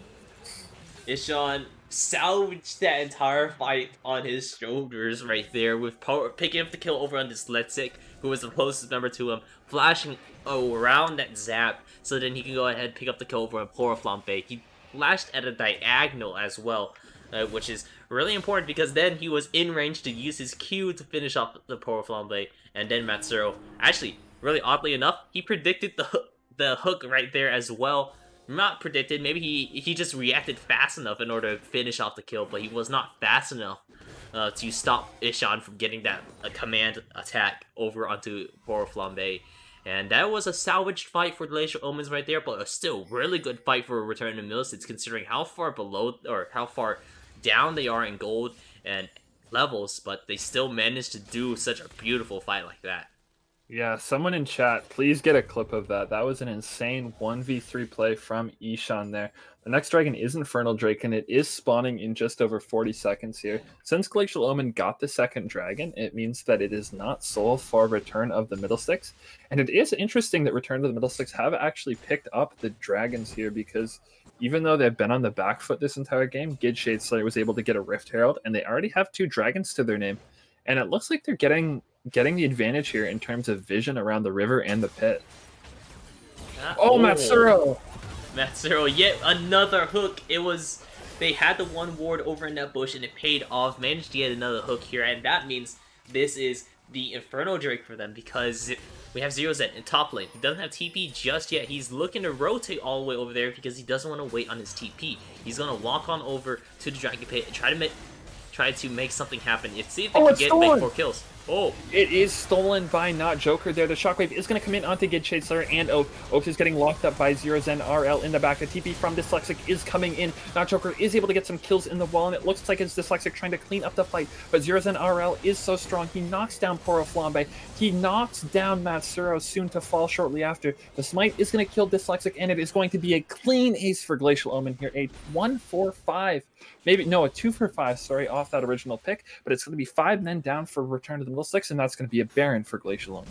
That was a beautiful steal from not Joker there. I'm not sure if he has a little advantage there, but being able to get in that pit, steal away that dragon, just relieves so much pressure off your team. And then winning on top of that, because Zero Zen decided to rotate all over from top lane to the dragon pit, rather than waiting for his TP to stay in top lane, was huge, because now he still has the TP, they still won the fight, and now they're looking for the Baron. They're going to go ahead, pick up this free Baron, and now they have the possibilities of sending 4 down mid and then 1 in a side lane somewhere. Not even have to go mid, they can go in any lane and then send Jats anywhere in other lanes with TP available for his team. Yeah, I mean, Zero Zen is going to be such a threat in these side lanes, as we were talking about. Return to the Middle Six only have 1 tower to their name in 25 minutes of play. It looks to be about an 8,000 gold lead here for Glacial Omen, and I mean, now that they're wearing purple, I mean, it could just be one more fight that spells the end of the game. We may not even see Dragon Soul. Alright, Dragon Soul would be something, a sight to see here. I mean, it is 2 dragons away, but it really depends if Return to Middle Six can wait out these 2 dragons, and then maybe even following the Elder, which could be the turnaround for them as well. We see previously he was already popping off. He hit his 2-item power spec. He's looking to build Death Stance nets to make it even better for him. If anything, I feel like Oven's going to be the one that's really going to be doing a lot of the damage because of the innate. I believe it's like 45% armor penetration with every time he crits after he uses his ulti. And that's just going to help out a ton when they're dealing with a lot of this armor, but regardless, it's a ton of armor to try to penetrate through. Since you are a full AD team, so it is a little bit, you know, it's a little give and take, you know? Yeah, I mean, Zero Zen is quite tanky. Not Joker is quite tanky here. Zero Zen's just gonna dive Oath under the tower here. Him and Dyslex are gonna be here to match the calling is coming in onto Zero Zen, but it's only gonna chunk him out to half. With the Death Dance, though, he does have a lot of sustain and lifesteal here, so he is shortly gonna be heading back up to full health. And I mean, the 1v1 here in the top lane, Zero Zen definitely stomps Dyslexic when it comes to sieging around this top inner tower. They are around at this, they are splitting up, not exactly in a 4-1 state, but in a 1-1-4, or 1-1-3, sorry, too many champions, for that, but they are splitting up, going to increase this Baron influence. No one's necessarily meeting up with Crazy Movement right now because they have so many things to be wary about, especially with Zero Zen in the top lane. Only sending 1 person there could be disastrous because Zero Zen could just easily just dive right on top of them with how much damage he's dishing out and all this armor he has to live through it. Yeah, Zero Zen is threatening the top inhibitor here. He's threatening Dyslexic. He just jumps onto him. Dyslexic may go down here. The jump is going to get the kill. Zero Zen is on a killing spree. Oath may be the next to fall. The flash is not going to line up with the stun. It's going to be the tornado and the ult coming out from Oath, but will it be enough? It will not be. Zero Zen RL is just 1v2ing on Jax up in the top lane here. Meanwhile, in the bot lane, it is the 3v3. Crazy Movement is pushing into the mid lane here, so it does look like it's going to be the top inhibitor falling here. Bot lane tower is under pressure as well. Gid Shadeslayer is up in the mid lane trying to push out Crazy Movin', which gives the green light for bot lane to be pushed in. They're just getting choked out. Zero Zen is on the Nexus towers here. They're going to flash. They're going to commit everything to try and kill him. The Blitzcrank pull is going to come in, and he's going to die. A 3-man shockwave from Ishan, though. That is beautiful. Not Joker is just tanking these tower shots like it is nothing. But just Gid Shadeslayer gets 2 kills. Poro Flambe is running away with this fight now. Dyslexic gets the calling. Crazy Movin', Starling, and Ishan are all low. Will he be able to clean it up? The Morgana ult is going to lose aggro onto Dyslexic here, but it is going to be triple inhibs. It is going to be 3 members of Glacial Omen living here. And in the end, it is a 3-for-3. 1 Nexus starts down. Oath is on the move now. He is going to try and get the kill onto Crazy Movement. He does with the knockup and the ult here. Oath is still trying here. He's got the tornado passive proc. It is going to be the conservative flash away from Starling. Look at the waves though. Top waves pushing in. Bot lane's pushing in. They really want this though. Get Shadeslayer. Oath is jumping through the minions looking for Starling here. Will he get it? The Black Shield is going to negate the knockup, but it's not going to matter. 2 kills incoming here for Oath here, and it is a beautiful play. It's actually an ace over to return to the middle sticks. The 3rd Infernal Dragon for the game will be up here. Teleport coming in for Zero Zen RL. He is just running over them now. Gid Shadeslayer is going to fall, meaning that no smite is there, and Zero Zen RL is just going to move to the dragon. The rest of Glacial Omen is going to be moving back onto the map here shortly. Return of the middle sticks has to defend the supers coming in top, mid, bot, which means it's actually going to be dragon here over to Glacial Omen. Yeah, it looks like that is the 5th dragon taking down this game, so it just tons more damage. If Jax wasn't doing enough damage as he is already level 18, huge, he now has 2 Infernal Drakes under his belt in order to deal even more. It looks like we're a lot of turtling is going to in the future for Return to Middlesticks right here. But they can't just turtle. They need to find ways back into this game, trying to accelerate them to scale. But it is going to be quite difficult, especially not having an AP champion when with super minions, because super minions take bonus damage to magic resist because they have negative, or to magic damage because they have, it's even a 0 or negative magic resist. Yeah, they are going on to Zero Zen RL here. He is looking to buy time here. The ult is going to come in here. It is going to be Zero Zen shortly falling, though. Not Joker is trapped up here. He may fall. Yishan is actually going to miss the shockwave. He's going to whip onto himself. Dyslexic is getting a kill. Not Joker is fallen. The Ash ult is going to miss because of the stop wave, but Crazy Movement is going to fall. Kid Shade Slayer is down, though. Dyslexic does get the kill. It's actually going to be a 1-4-4 here from Return to the Middlesticks, but look at the minions. They just have to defend the base. They can't do anything. Supers are still coming in top, mid, bot. I mean, you can't do much now if you Return to the Middlesticks. Yeah, it's a slow choke out. I mean, as long as they're playing some of these fights well, it's working out. But they just, after doing these plays, they just have to go right back to defending base. But now they already lost one of their Nexus turrets again. They're gonna try and Baron. I believe this might. I mean, they have to try something. They can't just go for team fighters. Yeah, they're just going to try it for a 2-man Baron here with the rest of the team members trying to defend the base to scale up a little bit. And it's going really well. Matsuro is might fall soon. He needs to go pick up a honey fruit plant eventually. Yeah, the Ezreal, look at it. It's not going to hit anyone. It's just going to speed up the Baron here. Matsuro is so low. It is just going to be taken here from Return to the Middlesticks. They knew it was there, but Aishan didn't get over in time. And that is going to be massive for Return to the Middlesticks. A beautiful call there to 2-man the Baron whilst they defend the base. But it's 3 inhibs down. They should be coming up relatively soon, but it is no Nexus towers, which means it is just the Nexus. It is an open base. All 11 towers have been taken for Glacial Omen, and Infernal Soul is spawning in about 2 minutes and 10 seconds. So I mean, if you want to wait for that and try and force a 5v5 there, sure, but there'll still be a brief window of time where RotM will still have Baron. Yeah, and then to answer Chaotic Obsidian in the chat saying that there's really not any scaling in this comp, I really do agree. They're all AD. There is no scale. They can get a bunch of armor penetration, they can, but I think what they really should be aiming for is just maybe this sounds a little crazy, letting Glacial Omen go ahead, take that Infernal Dragon, and then try to play for Elder Dragons, where if you can just burn, where, they just naturally have a little less health. Sure, there's a really risky possibility of just getting burned down immediately by this Ocean or Infernal Dragon, but if you can get in a Elder Dragon, that might be big enough for you to find your avenues back into this game where you can kill them all again. But then again, if you get another ace, all your inhibitors respawn, you can still look for ways to push out, because right now Glacial Omen has not been playing a lot of these fights how they need to say at the very least. And eventually these death timers are just going to be long enough where you can just go ahead and push it down mid. I mean, the backdoor is still a possibility. Both inhibs are down, and Zero Zen is just pushing this wave. I mean, they can use the Infernal Dragon here to bait out.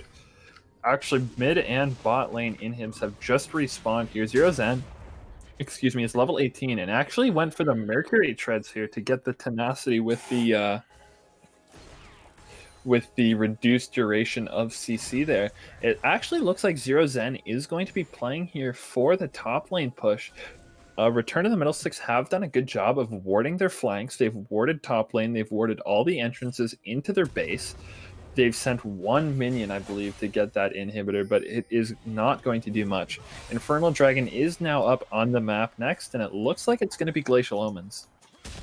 Yeah, it is going to be Glacial Omens, which does spell a little bit of disaster, but you can still, if you somehow, as Return to the Middlesticks, find a way to stabilize yourself just a little bit after they get the Infernal Dragon. Still looking for some more fights. Everyone is at this Dragon Pit here. No backdoors. It's going to be a straight 5v5. Whoever wins here is going to be pretty huge.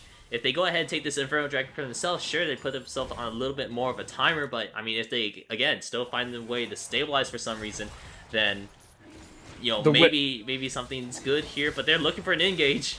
Not Joker is going to Flag and Dragon. He's going to get pulled in onto Matsuro, but it means it's going to land the ult onto Poro Flambe. Not Joker has the Stone Plate, but he is getting shredded. The Calling and the Jinx is going to do so much. Dyslexic's on a killing spree, and Ishan is low in the back end of that fight. Oath has fallen low as well, but Poro Flambe and Dyslexic are still alive in the back of the fight. Zero Zen is going to go down. Starling fell a big shockwave onto Ishan, but it's not going to matter here. Dyslexic is going to be getting the cleanup, and it could nearly be a clean ace here for return of the Middle Sticks. They're going under Crazy Movement. Will they find enough? The Super Mega Death Rocket is going to hit, but it is not going to be enough damage here. Infernal Dragon could be going over to the return of the Middle Sticks, and I mean, even though they're all AD, I mean, Return of the Middle Sticks are still finding a way to win these fights. They're baiting out members of Glacial Omen here. Not Joker just went way too far in the beginning of that fight, looking for the pick on Dyslexic, and he ended up getting pulled. He ended up getting caught. It was a kill onto Poro Flambe to start the passive from Jinx, and now all of a sudden they're going to be sieging down mid lane here.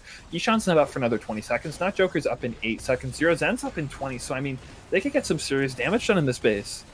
Yeah, if they could maybe open it up a little bit for themselves, if they get another good ace, they can just, again, just run it down through the mid lane.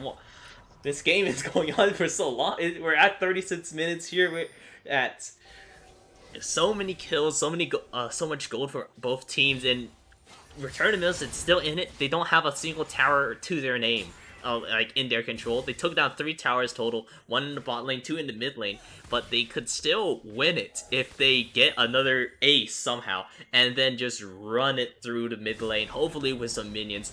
Have Matsuro and Get Shade Slayer tank it for the minions, because you need those minions to meet you all the way to the Nexus towers, and then try to take those as fast as you can. You do have 2 ADCs plus a Yasuo to do a lot of this damage onto towers, and they can definitely burn them down really quickly.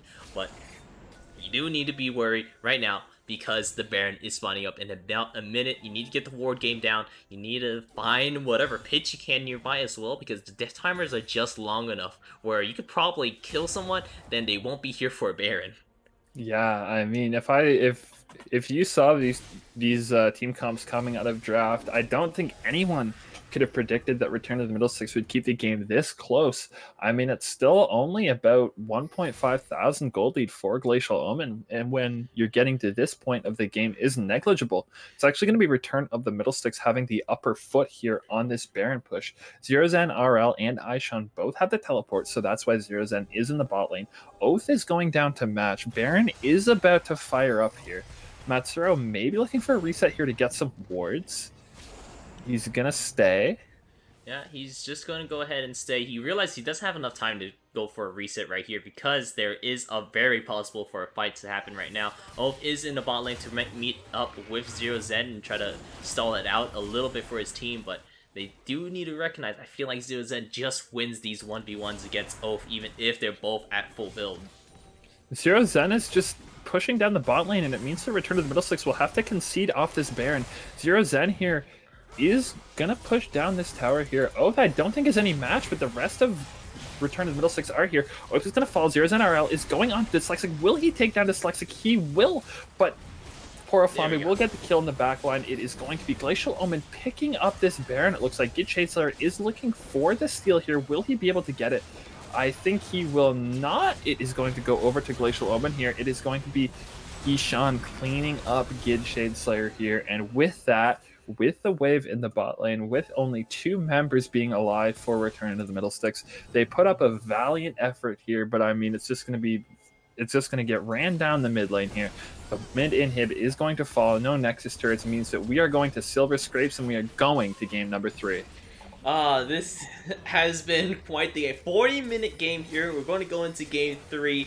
I wonder how the Diamond Finals is going here, but congratulations to Glacial Omens. You found your avenue back into this game, even after a teeth grinding grind. They managed to get their way through. We even had Oriana built a Random's Omen at the end of that game. 3 Random's Omens, 3 different Zonias built on the side of Glacial Omens to deal with this full 80 comp and Return of the Middle Sticks. I applaud you for staying in for this long with a full 80 comp. I don't know how you guys did it. Your just team fighting was stupendous, but we kind of needed that sort of fighting power earlier on when it really mattered. You know, whenever we're in the mid to early, or when we're on the mid game, where before everyone could build these full armor items. But yeah, congratulations to Glacial Omen. Your guys going to be making it to game 3 and get your silver scrapes ready. I guess I'll get mine ready, and we'll be right back.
back once again, this time with Game 3. Who would have thought we made it to Game 3? But Glacial Omens pulled it out. Really, really did a great job against RotM. And they drafted a full AD team. And then Glacial Omens decided to build so much armor on their team. There was 3 Redimans Omens, 3 Zhonya's Hourglasses. I'm sure there was Deadman play and building towards a Thornmail there. But now we're moving on to Game 3 with Glacial Omen on the blue side, Return to Middlesticks on the red, and I'm sure Return to Middlesticks somehow holding out in that 40-minute game, playing a full AD comp, is going to realize maybe shouldn't do that again. Are you here? I was muted. Alright, hello. Alright, so we want to talk about this first pick, Shamira? Oh man, the Samira being let through in pick ban here means that it is going to be picked by Glacial Omen here. Beautiful pick and can really do damage in these games if it's in the right hands here. I mean, you were talking about it last game. Return to the Middlesticks did put up a very good fight despite the hole that they were in. But we have to remember that Return to the Middlesticks sort of dug this hole for themselves, you know, drafting that all AD comp. It doesn't matter how late you get. It doesn't matter what happens in the game. You're still going to be all AD. And I mean, it was what let Glacial Omen take game 2 here. Yeah, and since they took game 2, they have side selection. They went ahead and picked blue side, so then they can lock in the Shamir ban. They were the ones that banning Shamir all 2 times. But now they're just going to go ahead and pick up the Vladimir here. Good pickup. AP damage. We love to see that, especially after a full AD team. So really good here because they didn't. Glacial Omens were not able to ban that away.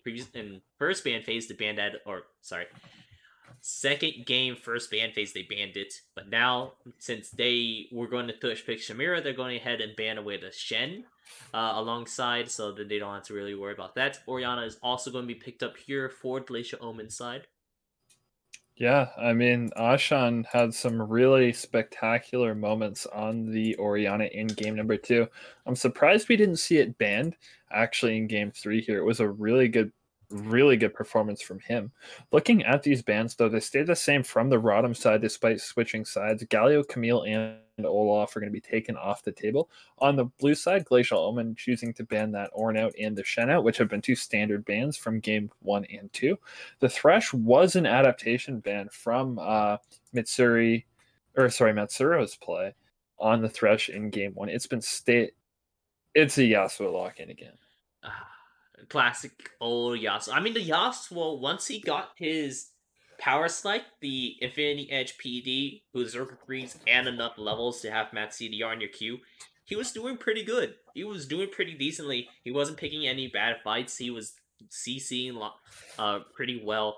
But looks like with that Yasuo lock-in, they were not able to secure a Blitzcrank for Matsuro here, but they still have the Nautilus available, which is another hook champion, or as someone in the chat was talking about, a Leona, which would also be a pretty good person to pick up. It's not the same thing. You're not bringing them to you. You're bringing yourself to them. But another strong sort of engaged champion that you could capitalize a lot of your plays onto as well.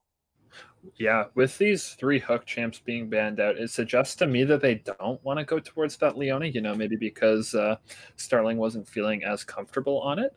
But I mean, the Morgana was picked in game 2 for Starling. It's actually going to be the Rakan here picked up for Starling in this matchup.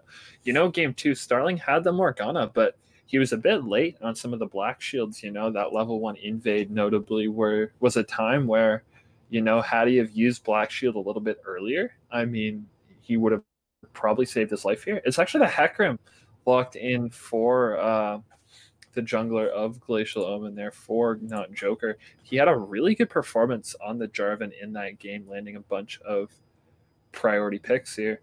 And actually, it's going to be the Leona locked in for Matsuro here, which is... You got it flipped. There you go. There we go. Yep. So yeah, Leona is going to be picked up for Starling, while Rakan is going to be picked up for Matsuro. Leona, as someone in chat said, you know, it would be a pretty good pickup here for a really strong dive, and I highly agree, especially with this comp, because you have the Shamira. You want to go in deep, and Leona really gives you avenues to really do that. for a real, like, incredibly strong level 2. The Rakan, I do still like to pick up here because he has really good disengage, but I don't know if his disengage is strong enough with how much CC lock can go down with a Shamira Leona bot lane, because they can E you, which gives you a little bit of a root, so then Shamira can knock you up, and then after the 0.5 second knock up, you're stunned, and you're just gonna end up crying a lot in that level 2 engage, so they need to be careful of that level 2. For Return Middlesex side, they're still picking up the Jinx because that was very, very strong regardless of the games. Even in a full AD comp, he was still performing very well. But now, having a little bit more AP under the belts, Return to Middlesex going to go pit head with this lineup with... I'm not entirely sure if it's Vladimir top lane or if it's actually going to be Yasuo top lane, but either way, those two could be very flexible flex picked either way. I'd imagine maybe a Vladimir into the Kale is a little bit better because you can punish it a little bit better as a Vladimir rather than a Yasuo, but we'll just have to see. I got to cast the GSM and Glacial Omen semifinal yesterday, and GSM actually put a lot of priority on making sure that Zero Zen was banned out, and notably one of the champions they always banned in first rotation was the Kale. And so, like, there was a point yesterday, I forget what game it was, but there were 6 top lane bans and then a top laner for GSM picked. So there were 7 top laners out of the pool before Zero Zen actually got to pick his champion. But this is the first game that we're actually going to see him on Kale this weekend. And it's going to be interesting to see if he can take it to the late game and carry. I apologize earlier for getting the team comps mixed up. But you look at the comp of Return of the Middle Sticks, it nearly looks identical to what we saw in Game 2 with 2 major adaptations here. The Vi, the Yasuo, and the Jinx are all picks that were played in Game 2, but the Rakan is picked up for Matsuro here because the 3 hook champs were banned out. So this is the next closest thing to a playmaking support after the Leona got picked. And the Vladimir in the top lane here, they're switching rather than Lucian here because I think Return to the Middle Sticks after coming off of that Game 2, they say, okay, we can win this. We know this is a comp we can win with, but all we need now is some AP damage, and Dyslexic on Vladimir here can certainly provide that for RotM. Yeah, and just to make sure you guys know, it is going to be Vladimir in the top lane, seeing that in this pick ban phase on our champion sled is Dyslexic on that Vladimir. So moving this back over so we can see the whole picture. And yes, I do like the Rakan better than Leona here, actually, because he has a knockup to support Yasuo with as well. If you pick Leona, you have really good lockdown, but then you have Yasuo really depending on himself and then a single target knockup that Vi provides. Yeah, and I mean, I'd argue that it even works better than the Blitzcrank that they picked in Game 2. I mean, Blitzcrank was really good for getting picks, but if you're looking at this 5v5 composition, I feel the Rakan, the Charm, the Knockup sets up really well into Yasuo ult, sets up really well into the Jinx Q rockets, and sets up really well into Dyslexic's ultimate and his pool and his burst. And so, I mean, the Rakan here, even though it's not a hook champion that we've seen Matsuro on in the first 2 games, I think it can still have a lot of impact into the team composition of Glacial Omen here. Definitely so, definitely so. But now we do still need to be worried. We have a Shamira in the game, very strong champion, and locking her down isn't as simple for members on the Return of Middlesex side because the easiest way to do it is using Rakan's ulti and stopping that the Death Blossom. I forgot what it's actually called. I don't know if it's actually called Death Blossom because I feel like that's Overwatch's Reaper ulti name. But anyways, that the Shamira's ulti is just very strong, and you need ways to shut it down very quickly. You have Vi's Q that could possibly stop it, but that can be blocked. You have Vi's ulti, but that takes a little bit of time, and we have Rakan ulti, which is an entire ulti you have to rely on, and Yasuo a third of the time can stop it if he has a Q holding on for her. So it is going to be a little difficult in order to really lock down this Shamira, but I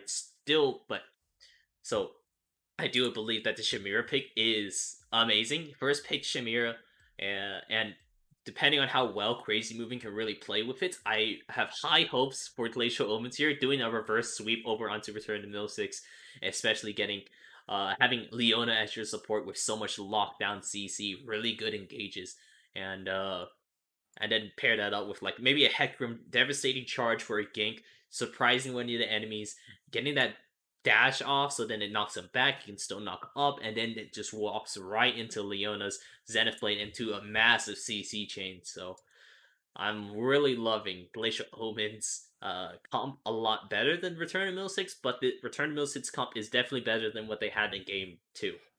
Yeah, Starling has the peel. He's able to peel on Leona, but he's able to engage as well. And I feel a lot of the onus in these team fights is going to be onto him. We see with the mid jungle of Glacial Omen here, we have the Hecarim and the Orianna, so sort of a modified ball delivery service. We saw it in game 2 as well with the Jarvan, and we didn't, even though Ishan and Not Joker played really well individually, we didn't really see the tandem and we didn't really see the ball delivery come into full effect in the fights, which I mean, you don't need if you're still winning the fights outright, but I mean, it could be a really good mechanic to be used in these fights here. Rakan is, as you said, going to be trying to jump in and kill and charm up this Samira, but with the swipe, it's going to be a bit harder for Jinx to land her projectiles, and I mean, the only thing that I could see really coming in from Return of the Middle Sticks is the Vi lock-on ultimate here that could come and knock Samira up here. And if they're able to get that layered with some good recon CC, it could mean that they have the opportunity to land some big fights here. We haven't even talked about Zero Zen on this Kale yet. He is really good with these carry top lanes. The first game we saw him on Lucian, he played well, but he didn't really do that well because the rest of his team did not set him up in a position where he could carry the game. The second game we saw him on Jax, and we could say that he was the catalyst to the win of Glacial Omen, bringing out the MVP material there, not to mention some really good team fights in the 4v4. But now he is put on the ultimate hyper carry, the Kale. You have to wait till level 16 for the Kale to scale up to get fully powered. And I mean, if they can wait for that with the way Zero's NRL's been playing this series, I mean, it could be over at level 16. That is very true. Over at level 16 is definitely a ticking time bomb for Glacial Omens. They have that in their pockets to really rely on because Zero Zen is such a potent sort type of carry in this gold cap split, this third place match. And not to mention, we have a strong side jungler as well on the Hecarim versus Vi, which is also pretty strong sided. So I feel like it's also going to be dependent on the junglers to not leave top lane as an island and actually focus maybe a couple kills at least up there for Vi, so they can slow down kill scaling, or for Hecarim to really expedite it, getting possibly not kills but priority for his laner, getting Vladimir low so then he has to back up and in fear of possibly going for another engage or a repeat gank or something, so then that Kale can have a nice safe laning phase. Yes. Ladies and gentlemen, we are being rated by GetWreck TV, which means that their series is over. I know Neuroshock took game 1, so I guess they must have taken the series in a pretty quick game. It must be like, if you're just joining us from GetWrecked main channel here, we have had a very close series. Return to the Middle Sticks took game 1 in a very convincing victory.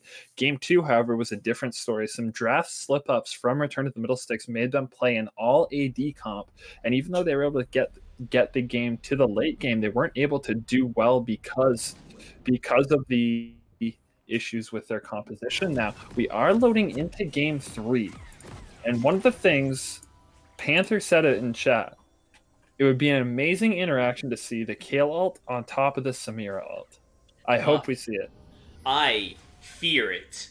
Like, if we see crazy movement with a probably not a Bloodthirster, but I personally like the Bloodthirster. The shield's nice, plus you get a little bit more healing than you would with the Death Stance, but regardless of that fact, having either Death Stance or Bloodthirster, and then all this crit on top of Samira, and then we see it ult over on this from Zero Zen onto Shamira, and then the entire health bar just regenerates from Shamira and on a crazy movement, and then just your entire cream just simultaneously cries as you realize you lost the team fight. Yeah, I mean, we saw Return to the Middle Sticks here doing their normal 5-man invade to get some vision in the jungle. They got it on the blue buff this time. It's not 3 wards placed in the jungle, but it's enough to know that Not Joker may be starting around this blue side. Actually, he went to base and he picked up the Oracle Lens actually after placing his ward. Which means it's going to be 5 gold for him. from picking up that ward, and now they don't know if he's going to start blue side. We saw this yesterday, actually, when I was casting. Not Joker actually electing to start on the wolves here, start solo on the wolves to get his lane ahead. Meanwhile, Dyslexic is going to help Gid Shade Slayer on the red side here, meaning that Zero Zen is going to get back into lane a little bit quicker here, and he is going to be able to push for that level 2 first. Both junkers are on the top side here. Gid is up in the top lane. He could be looking for something this early. Yeah, he is looking for something here. He definitely wants to put that early aggression down. Go ahead and just do a quick 1-2 over to Zero Zen. Make sure he is missing out some of these minions, because, like I said, when you're seeing a KO, you're on a clock. Especially if Zero Zen's on that KO, who is just a strong carry in top lane. But right now, we're just going to be seeing bot lane is going to be hitting, I believe, level 2 off of this wave once they do finish off these minions, but looks like it seems RotM knows these level 2 breakpoints as well and went ahead and pushed it harder so that they don't get this level 2 advantage to do any surprise engages. Yes, one thing you said that's important to note is that return to the middle sticks are on a clock, and that clock is level 16. TikTok, when it hits level 16, it means Zero Zen RL will be fully upgraded. He'll have his autos fully upgraded, and from there he will be able to run over fights. Glacial Omen's job in the early game up to that point is not to give too much. You know, their comp is late game, so it's expected that they'll give at least a bit over, but not enough to the point where they can let champions like Poro Flambe, let champions like Oath actually be able to snowball the game and prevent Zero Zen from hitting 16. And whichever team will be able to execute on their win condition will be the team that I think is going to win this game. Yeah, very true. They do need to watch out for that. Not to say that RotM doesn't have any good scaling on their team, but the scaling that he not Joker here. Not Joker is coming in. It's going to be a good knockup from the Rakan there to disengage. He's going to jump back to Poro Flambe, and it is going to be a really good disengage on that gank there from Not Joker. Gid Shade Slayer is going to still be hovering this top lane, going to be taking the scuttle for now. Starling is going to go up into the river to help Ghost Not Joker on that scuttle. They may look for something mid lane here, actually. Possibly looking for something mid lane. This would be a really good gank to maybe also help stabilize. Oh no, in top lane. Gid Shade Slayer is going to land the Q onto Zero Zen. Dyslexic is going to get the healing from the Q there, and it is going to be first blood over to him. Really good in this lane here for Dyslexic to get the early advantage there, even in farm. Matsuro is actually going on to Not Joker here. He's trying to invade, but he is caught out here. Matsuro and Poro Flambe are in the area. Oath is roaming down as well. He's trying to get out. He dodges the knockup. Will it be enough? Starling is down here as well, but they don't think they know Oath is here. Oath flashes. He lands the Ignite. It is going to be the kill there for Matsuro, actually, who landed the Ignite. Crazy movement is in a tough spot right now. Oath is on his tracks. It's going to force him to flash. Ishan and Gid are in the top side of River fighting as well. Ishan's 2 levels up on that one as well. But, I mean, it's just going to be disengaged here, and it's just going to be the 1 kill over to Glacial Omen. Yeah, net 2 kills because of that kill up in top lane earlier as well. So 2 kills up for return to middle sticks is not the highest amount of lead or biggest lead in the world, but this still first is a first blood for Dyslexic, means that he can go ahead and get a reset and look for something to maybe make his laning phase a little bit stronger, looking to really enhance it so he can really bully onto this Zero Zen to slow down this clock even further, because this is really what Dyslexic's job is, really slowing down this clock alongside the Gid Shade Slayer to really capitalize on some of Zero Zen's mistakes. But regardless, it is pretty much all on Return to Middle State's side to really look for their avenues in, and so far they are doing that. They managed to take a kill onto Not Joker, get that on over, well, unfortunately to Matsuro because he had a flash auto attack for that, but regardless, still managed to pick up a kill over to him, slow him down, which is Glacial Omen's early game. So if they can, you know, stop that early game and just expedite themselves to mid game, and then maybe look for an end in mid game, that would be the dream.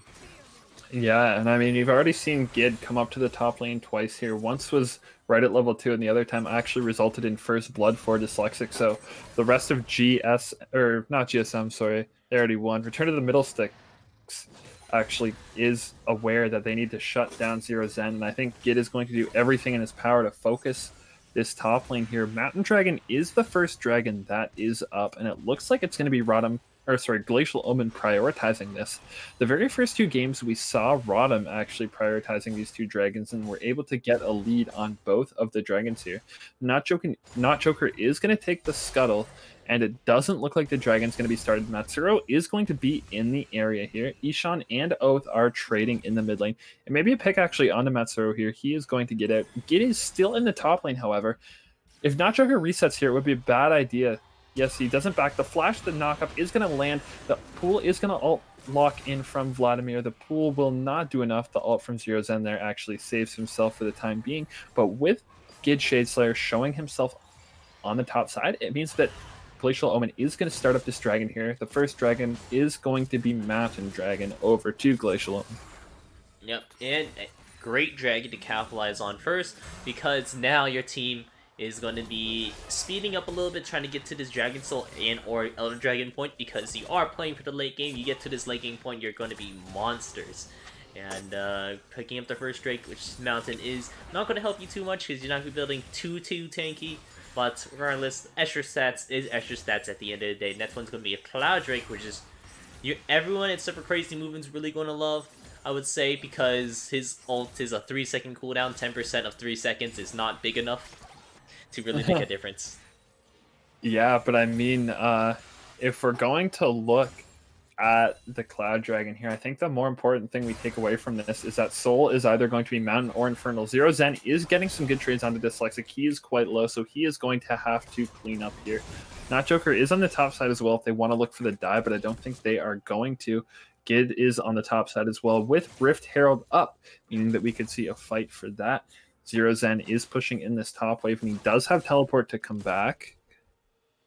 Yeah, now we're seeing that the Rift Herald is targeted on. We have Oath rotating over to help him out a little bit. Ishan is looking over there to see what Yasuo is up to, and he sees that they are taking the Herald. So that means Not Joker is probably going to be looking for something bot lane. He wants to try to get something there because he knows the enemy jungler, at the very least, or at least the enemy mid laner is trying to do, where he could assume that Gid Shadeslayer is also there. So making something happen bot lane would be the play right now, to maybe help out your lanes, to expedite it a little bit again. Like I said, I've been saying expedite a lot, but to really increase your lead with Crazy Movement, playing that Shamir, a really strong champion, building that Essence Reaver first item as well, or looking to. And Gid Shadeslayer is 3 for 3 here on Rift Heralds. He has gotten them. Starling is actually going to stay in the bush. He's going to land the Q onto Matsuro, but he is going to be in a world of trouble here. Gid Shadeslayer and Oath are there first. Dyslexic is trading up here in the top lane with Zero Zen in a big big RotM wave there. And it looks like it's going to be a kill for return of the middle sticks here. Really good stuff coming out of them there. Going in the bot lane as well. The Q is not going to be channeled onto Crazy Movement there. A good idea from them, because Not Joker is in the bot lane as well to try and prevent this. Yeah, it looks like we're actually going to get a pause right now, so let's just go ahead and try to collect ourselves on what's happening so far. Right now, Return to Middle 6 has been putting a lot of pressure in the top lane. We're seeing that a kill already has been given over to Dyslexic. That was down from Zero Zen. Not Joker also was killed in early game, and then bot lane we just saw Starling got caught out there because the slower rotations from the bot lane, and they're just getting picked off here. So right now the momentum is in Return of the Middle 6 favor, but they do need to be wary, because Zero Zen's level 8 right now. He's halfway, in air quotes, halfway there. He's halfway in number 8, but if we're talking about the actual amount of EXP he needs, he's not halfway there. I don't know the actual number, but he is making his way towards level 16, which is the important part that Glacial Omens are really relying on at this point, because they couldn't get anything really going in any of their lanes right now. I am able to confirm that the pause was coming from the side of Return of the Middle Sticks. It was Dyslexic's headset that actually died here. So I believe they're going to be getting back into game rather shortly here. Dyslexic did call the ready check out, so I believe we're going to be getting back here sooner than later. Hopefully so, but I do want to say Wired getting better. You don't have to charge your headsets, and yeah. So looks like we're just gonna get back into game here in a couple more seconds. I'm sure they both sides are just gonna get ready soon. I'm sure maybe someone else just wanted to grab a water before they go ahead and jump right back into this. As I was saying, you know, Glacial Omen, they are down right now. The early game jungler isn't necessarily providing a lot of the early game that they technically need. They did get the early dragon, so that is very nice for them, but do need to look for some picks because the CS difference is a little negligible, so they need to try to find some way to really get in here. You still need to get items on the Kale rather than just be a level 16 Kale. Yes, one thing I will say is you can go get a water with your headset on if you are a part of the wireless gang like I am. It does look like Return of the Middle Six is targeting this bot tower. Gid Shadeslayer is in the bot side area in case anything was to happen here. He's going to go for a reset here, the enchanted reset with the Rift Herald. And I mean, next dragon is up in about 2 minutes, and so I believe that they're going to use the Rift Herald in that time frame in order to knock down this mid tower, or at least get pressure on it so they can convert it into a dragon. Yeah, if they can get some pressure here in the top lane and do something. I wouldn't, actually, now that I think about it, I don't want it top lane, just because then it gives a guaranteed safe lane for Zero Zen to farm in. I would love to see the Herald actually drop like mid lane and expedite Oath's. I use the same word. I like it. Gid's headed up here. Gid's headed up here. The Hemoplague is going to land onto Zero Zen. The ult is going to be cast. Dyslexic is going to be healing up. The flash coming in from Zero Zen RL. He's level 9 to level 6 of Gid here. The flash and the W, the Q is going to come in, but Not Joker is going to come in to try to clean this one up here. He does look like he is going to get Gid Shadeslayer in a big minion wave here. Not Joker going in onto Dyslexic. He is 2 levels down. Will Dyslexic find the healing? The answer is no, he will not. Not Joker picks up a double kill in the top lane. Oath is coming up, but I think it's going to be too late here. Yeah, but it does look like they might go for a tower dive here. We see Matt Cyril has found Not Joker. He has Ignite. He has Ignite here. He may be able to do it here. The Ignite coming in. The flash, the ult is going to come up onto Not Joker here, and it's actually going to be a solo kill coming in from Matt Cyril. 450 gold over to him. He is 2-0-1 now on this recon. 150 gold bounty to him. Not Joker goes down, and with Dragon coming up, that could be a big talking point.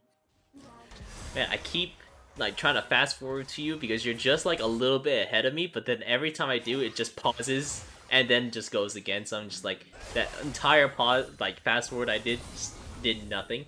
But yeah, so now picking up those 2 kills for Not Joker does help out a little bit. The early game jungler gets some early game niceness, but it really matters that he can try to maybe make something happen for his team. But now in bot lane, Starling is going in onto Poro Flambe here, but Gid Shadeslayer and Oath are here to respond. Starling is sure to go down. Crazy moving has to burn the flash to get out here. Zero Zen is pushing hard on this top lane, but it is going to be the Rift Herald being pushed bot lane here. 4 members of Return to the Middle Six are here, and what that means is they can go hard on this tower. Not Joker is nowhere in the area. They know Ishan is mid lane, and that means it is a 4-on-0 on this tower here. The tower is going to be sure to fall. It's going to be first tower over to RotM. They're going to be able to get this. They're going to be able to start their snowball, and they're going to be able to most likely convert it to Cloud Drake. Well, Not Joker, you're going to pick up that kill over just let's real quick, but I slightly disagree with how the play is made because they summoned the Rift Herald so early. I would have liked them to, you know, burn down the tower by at least 2 plates, and then summon the Rift Herald because you saw how long that took to finish off those because of the bulwark you get, because there was 4 people around it, just get massive amounts of bulwark, and then it just took forever for them to finish up that tower and then move on over to the Drake. Yes, I mean they're still going to be able to secure the Drake here, so it's not going to be a big capitalization. They're not going to get punished for making that mistake, but as you said, it's not the most efficient pathing. Another bot lane is actually roaming up top lane here to go for this play. They could be sending 4 people up here, and if Not Joker and Zero Zen do not see this, they could be in a world of trouble. Let's see. Okay, so Wing Nation said I could just hit a plus button on my keyboard probably, but yeah, just go. Oh, possibly a fight happening here, but nothing. Okay. Oath finds the ult, and Not Joker is going to get out of that with help from the Kale ultimate there. But now 4 people are up in the top side here. Starling is trying. He has made his way up here as well. And it is Not Joker in the area as well. Plates have fallen, though, so it's going to be an interesting fight here. Gid Shadeslayer is mid lane with crazy movement here. Matsuro's actually going to get chunked down, and that is going to be the green light for Not Joker to come in. He's going to shut down their con. The Leona ult is going to be perfect. On to Dyslexic here. Dyslexic and Oath are both low. There's going to be Not Joker going down. Starling is going to get the trade kill onto Dyslexic, and Zero Zen is going ham in this fight here. Starling gets a CC onto Dyslexic, but it's not going to be enough. Zero Zen's trying to kite. Zero Zen gets one. Zero Zen gets Poro Flambe. Almost gets Dyslexic, but it's not going to be enough. Crazy movement was not in this fight. He is going to be there, so it's not going to be anything for return of the middle sticks in terms of towers on the top side, but Ishan is going to trade this bot lane tower. Yeah, he is working on this tower. There's no turret plates to really stop him here. The only thing really stopping him is these lack of minions, but just fine. Looks like that was a pretty big win over for Return of the Middle Sticks side, with Dyslexic picking up a nice kill for himself and a lot of kills over for Gid Shadeslayer to pick up the end of that fight. Tower unfortunately goes down for Return of the Middle Sticks in the bot lane. Well, Dyslexic can't do anything to really stop this, but yeah, they're sending 2 people in the bot lane here. Ishan's going to land a shockwave onto Dyslexic and Matsura. I don't think it's going to be enough, though. Dyslexic is on the chase. Ishan's going to have to flash. The directed camera is going to bring us up to the top side where Not Joker was able to secure that Rift Herald. Matsura is going to use the ultimate here. He's going to get the ult. He's going to get the knockup. It's going to be the flash in the W into Dyslexic. Really good play from the both of them to lock down Ishan. Really well done from them. And now we're seeing that they were going to keep doing with his bot lane influence. Gid Shadeslayer is now in the top lane. He's 2 levels down, however, on the Gid Shadeslayer. Yeah. Man, he's going to get burned down. He did not want that fight. I don't know why he went in. It's going to be Matsuro and Oath, though, in the mid lane. They're going to shut down Samira here. He's actually got a 150 gold bounty to his name, even though he doesn't have any kills. Jinx is 2-4, but the farm lead for Glacial Omen here is 140 to 98 in terms of 80 carries. So still a few kills worth of gold going over to Crazy Movement, even though he just died right there. Going back to that top fight, though, as I was saying, I have no clue why Gid Shadeslayer was going in on that kill. Had the Gunblade completed, she has the movement boots completed as well, and he burned Flash to try and go in for that fight, and it was just a level 9 Kale, or level 9 Vi walking into a level 11 Kale, and you don't want that. Yeah, that was pretty questionable, because you know, even though you ganked top lane so many times in order to stop Zero Zen scaling, you still need to recognize that his number right next to his name is bigger than yours, so you know, you need to back off just a little bit. You're at equal items. He arguably has a little bit more because he has a finished boots, but yeah, you're gonna have to respect Zero Zen just a little bit, at least Gid Shadeslayer, and not just try to dive right into him, because you just fed another kill to the man's, and he is going to get to level 16, and remember this. Yeah, I mean, the gold lead is even right now, or near even, just about 300 gold. The kills were separating Glacial Omen and Return of the Middle Sticks. And if you're Glacial Omen, you're happy about this. Return of the Middle Sticks has to get something going, and they are trying to. The Vi ultimate is going to be on Crazy Movement. The Hemo Plague is going to be able to knock him down. It is going to be Gid Shadeslayer picking up Crazy Movement on the back end of that fight. Starling gets the trade onto Gid, though.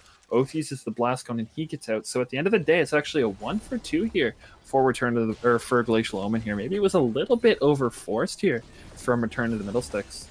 Yeah, I mean, the Rakan W did not...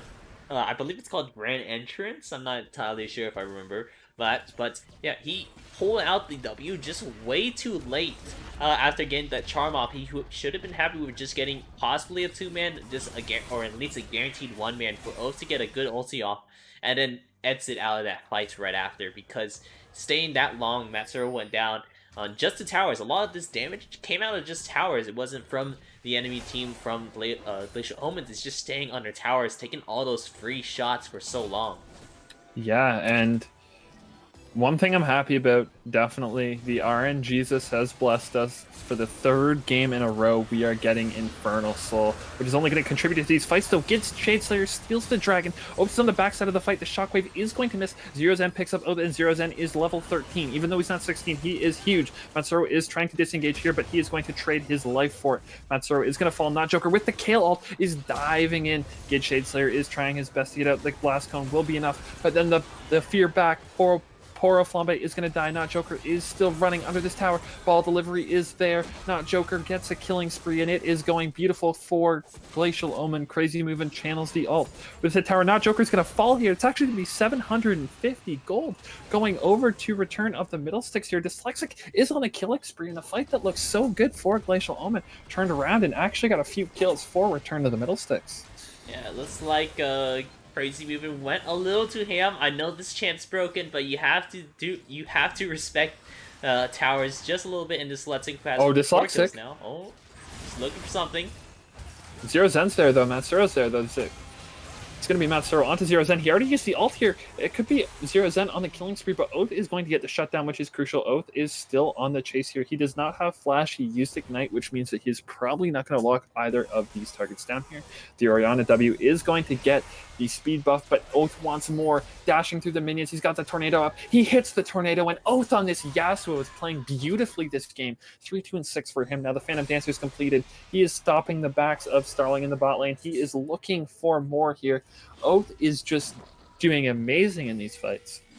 Yeah, I'm sure with how long these fights are going, Valyrian Kane says, "Let the casters breathe." I think you might just pass out from how much you have to talk about, because right now we have another fight with the mid lane. Both of the junglers are just duking it out, but I think Not Joker wins that one. Yes, Not Joker beats Gid Shadeslayer in that fight. Poro Flambe is going for the flash and the zap, and it looks like it's going to hit here. He doesn't want to use the ult, but Sniper could be sniping here. The ult is actually down, and he doesn't have the flash. Not Joker is going to make it out. Dyslexic is not going to spot him out here. Not Joker is actually doing the secret agent mission. Will he get the recall off? He's going to. He's going to. The man's. Oh man. If anyone from Glacial Omen is watching, at least friends with them, please clip it, send it to them, and not Glacial Omen, but Return to Milsons. Clip it, send it to them. If you're in the Return to Milsons Discord, please send it there too. I really want to just emphasize how everyone dodged around where Not Joker was. It was quite the sight there. So unfortunately, kill was given out, or no kill was given out for Not Joker, or onto Not Joker. So now everyone's just going to go ahead, get the resets, being like, man, I wonder where he just disappeared off the map.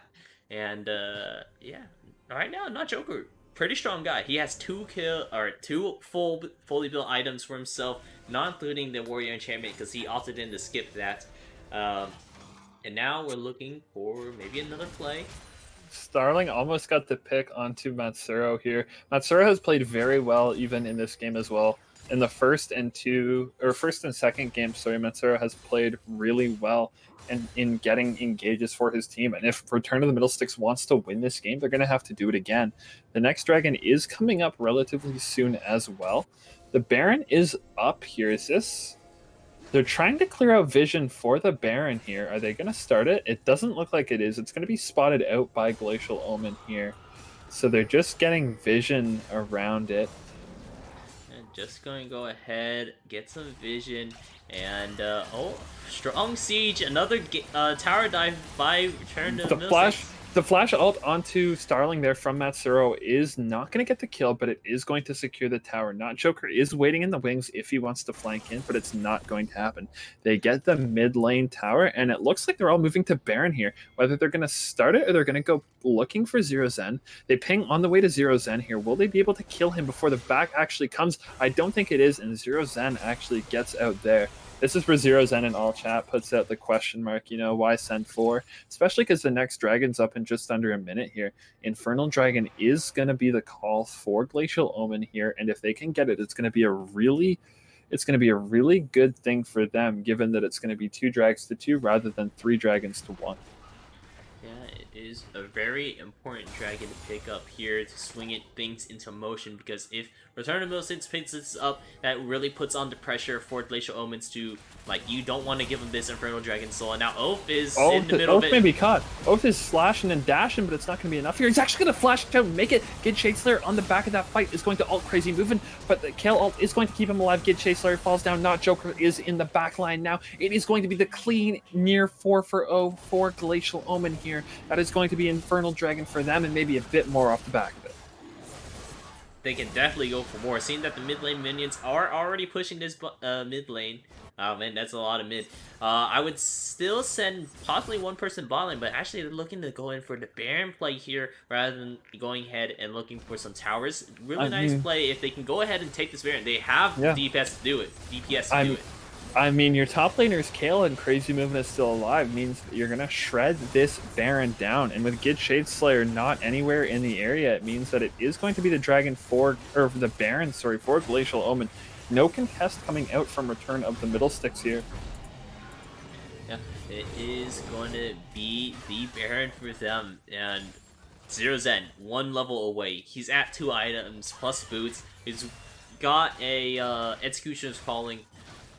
Because, I mean, at the end of the day, he's still auto-attack, so it's still going to proc. So it looks weird, but it's a lot cheaper than building a whole Morella Namacon, and you're still getting the proc off essentially on the same target. I mean, you don't get the on the AoE waves, but you really need it on AoE waves when you just hit Dyslexic once.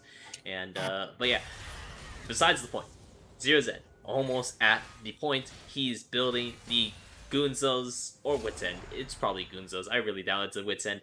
And he is going to be a monster at that point. He is so close. Dark Seal picked up for him as well, means that he's pretty confident that he's going to get some kills here. And as we said, the timer is coming. I'll hover over Not Joker here, and he is about 3/4 to level 16. And when level 16 hits, you know. You saw that last fight. Maybe it was because Oath was a bit too far pushed up, but Glacial Omen absolutely ran over that fight. And now Kale is shortly on level 16 here. And when that happens, it's going to be crazy. Yeah, it definitely is going to be crazy. But they're fighting in top lane. 2 are sent up to try and kill Zero Zen here. I don't even think it'll be enough. He's going to flash out. He's going to kite. The Oriana Shockwave from Ishan is going to get the distance. The Proto Belt from Ishan is going to end up killing Matsuro. Dyslexic maybe next to fall. Oath is going to be caught out here in the mid lane. Samira actually dies here. Oath is staying alive somehow. And it's actually going to be Not Joker here. He's actually going to take down Oath before he gets taken down himself. It's 3 alive on Return of the Middle Sticks and 2 alive on Glacial Omen. But it's the level 16 Kale and it's Ishan that's still alive here. I still think this is a really even fight. Zero Zen RL is 16 on this Kale, and that means you cannot even get close to him without a frontliner. Ishan is waiting in the wings here. He's got the W. The Jinx ult is going to connect, but it is not going to kill here. I think all the teams here are just going to reset. Next dragon is up in about 2 minutes here, and it is going to be a level 16 Kale now joining the fights, the 5v5s for Glacial Omen. That is going to be just the resets for everyone. Everyone is respawning here, and there's no neutral objectives for either team to really fight for right now. 2 minutes left until the Infernal Drake to really spawn up, and that's where everyone's just going to be ham on that, because that's going to put everyone on, or either side, on soul point, and no one really wants the other one to be on soul point. They want to be on themselves so they can really put a lot of pressure onto this dragon. It's Infernal Drake. It's going to increase your damage by so much, and seeing a Shamira and a Kale on the enemy team, you don't want their damage to be any higher. Crazy Movement's going to be healing a million health with each shot from the ulti. You don't want to see that. So I'm sure Return Mill 6 is going to be prioritizing this dragon very soon with just in the first thing engaged though. Yes, Not Joker is coming in onto Dyslexic here. Did Shadeslayer. Actually, Blast Cone's the wrong way. It is going to be the end of his life before he respawns here. It's a double kill here. Dyslexic also falls in the bot lane. And what that means is that they can siege down this bot tower here. Zero Zen is just running down Oath here, focusing this tower. He's actually going to get it here. Oath and Poro Flambe are here in the mid lane, but I don't think it's going to be enough. The ult is not going to come out from Zero Zen. Sorry, Poro Flambe is on the killing spree. Crazy Movement and the rest of Glacial Omen are here pushing this bot lane in here. It is a 3-on-2 for the time being. Oath has to reset. The Leona ult is going to come in, but it is not going to connect on anyone. Poro Flambe is going to be coming into this fight here. Crazy moving in this fight as well. Oath is looking for kills. We've seen Oath chase down so many times here, looking for Aishant. There's a ward being pinged in the bottom bush here for return of the middle six. I think the TP's coming in. The TP flank's coming in from Dyslexic. Oath is getting low. It's right onto all of them. They're going straight for Ishan. The big knock up there from Matsuro onto Starling and Crazy Moving. They're going to get the shutdown onto Ishan. It is going to be Crazy Moving dying right after. And with the Infernal Dragon coming up right now, it means that it's going to be soul point for return to the middle six here. Matsuro is looking, but he's not going to find anything. The Jigsaw is not going to connect. So close. Would have definitely killed Starling there. And Matsuro's going to jump over the wall, take the blast, come back, and it's going to be soul point for return to the middle sticks. What are these swings? I thought that Glacier Movement had some really good momentum, and then we saw Oath chase down a kill, and I was like, oh no, it's Yasuo Syndrome. But it wasn't Yasuo Syndrome. It was a really good play because this lets it TP'd in there. They were right in the middle of everyone, and they started a fight, and they won it, and now they have soul point, or they're on soul point, so the next dragon is going to be Dragon Soul for return to middle sticks if they're able to get it. But it also is dependent on if KO isn't ending the game at that point, because it's a 3-item KO now. Yeah, 3 items on kill. The Nashor's, the Rage Blade, and the Gunblade there means that Kale is not to be messed with in these fights. 240 farm on him is the most in the game right now. And the next objective coming up is Baron Nashor, going to be spawning in about 30 seconds here. And if you're Glacial Oma, do you think you want to take that fight at Baron? Baron, I think you have to take the fight. They're going for the Death Brush here. Yeah, looking for a Death This Brush. is going to work too. Oh, it's just spotted out by Matsuro.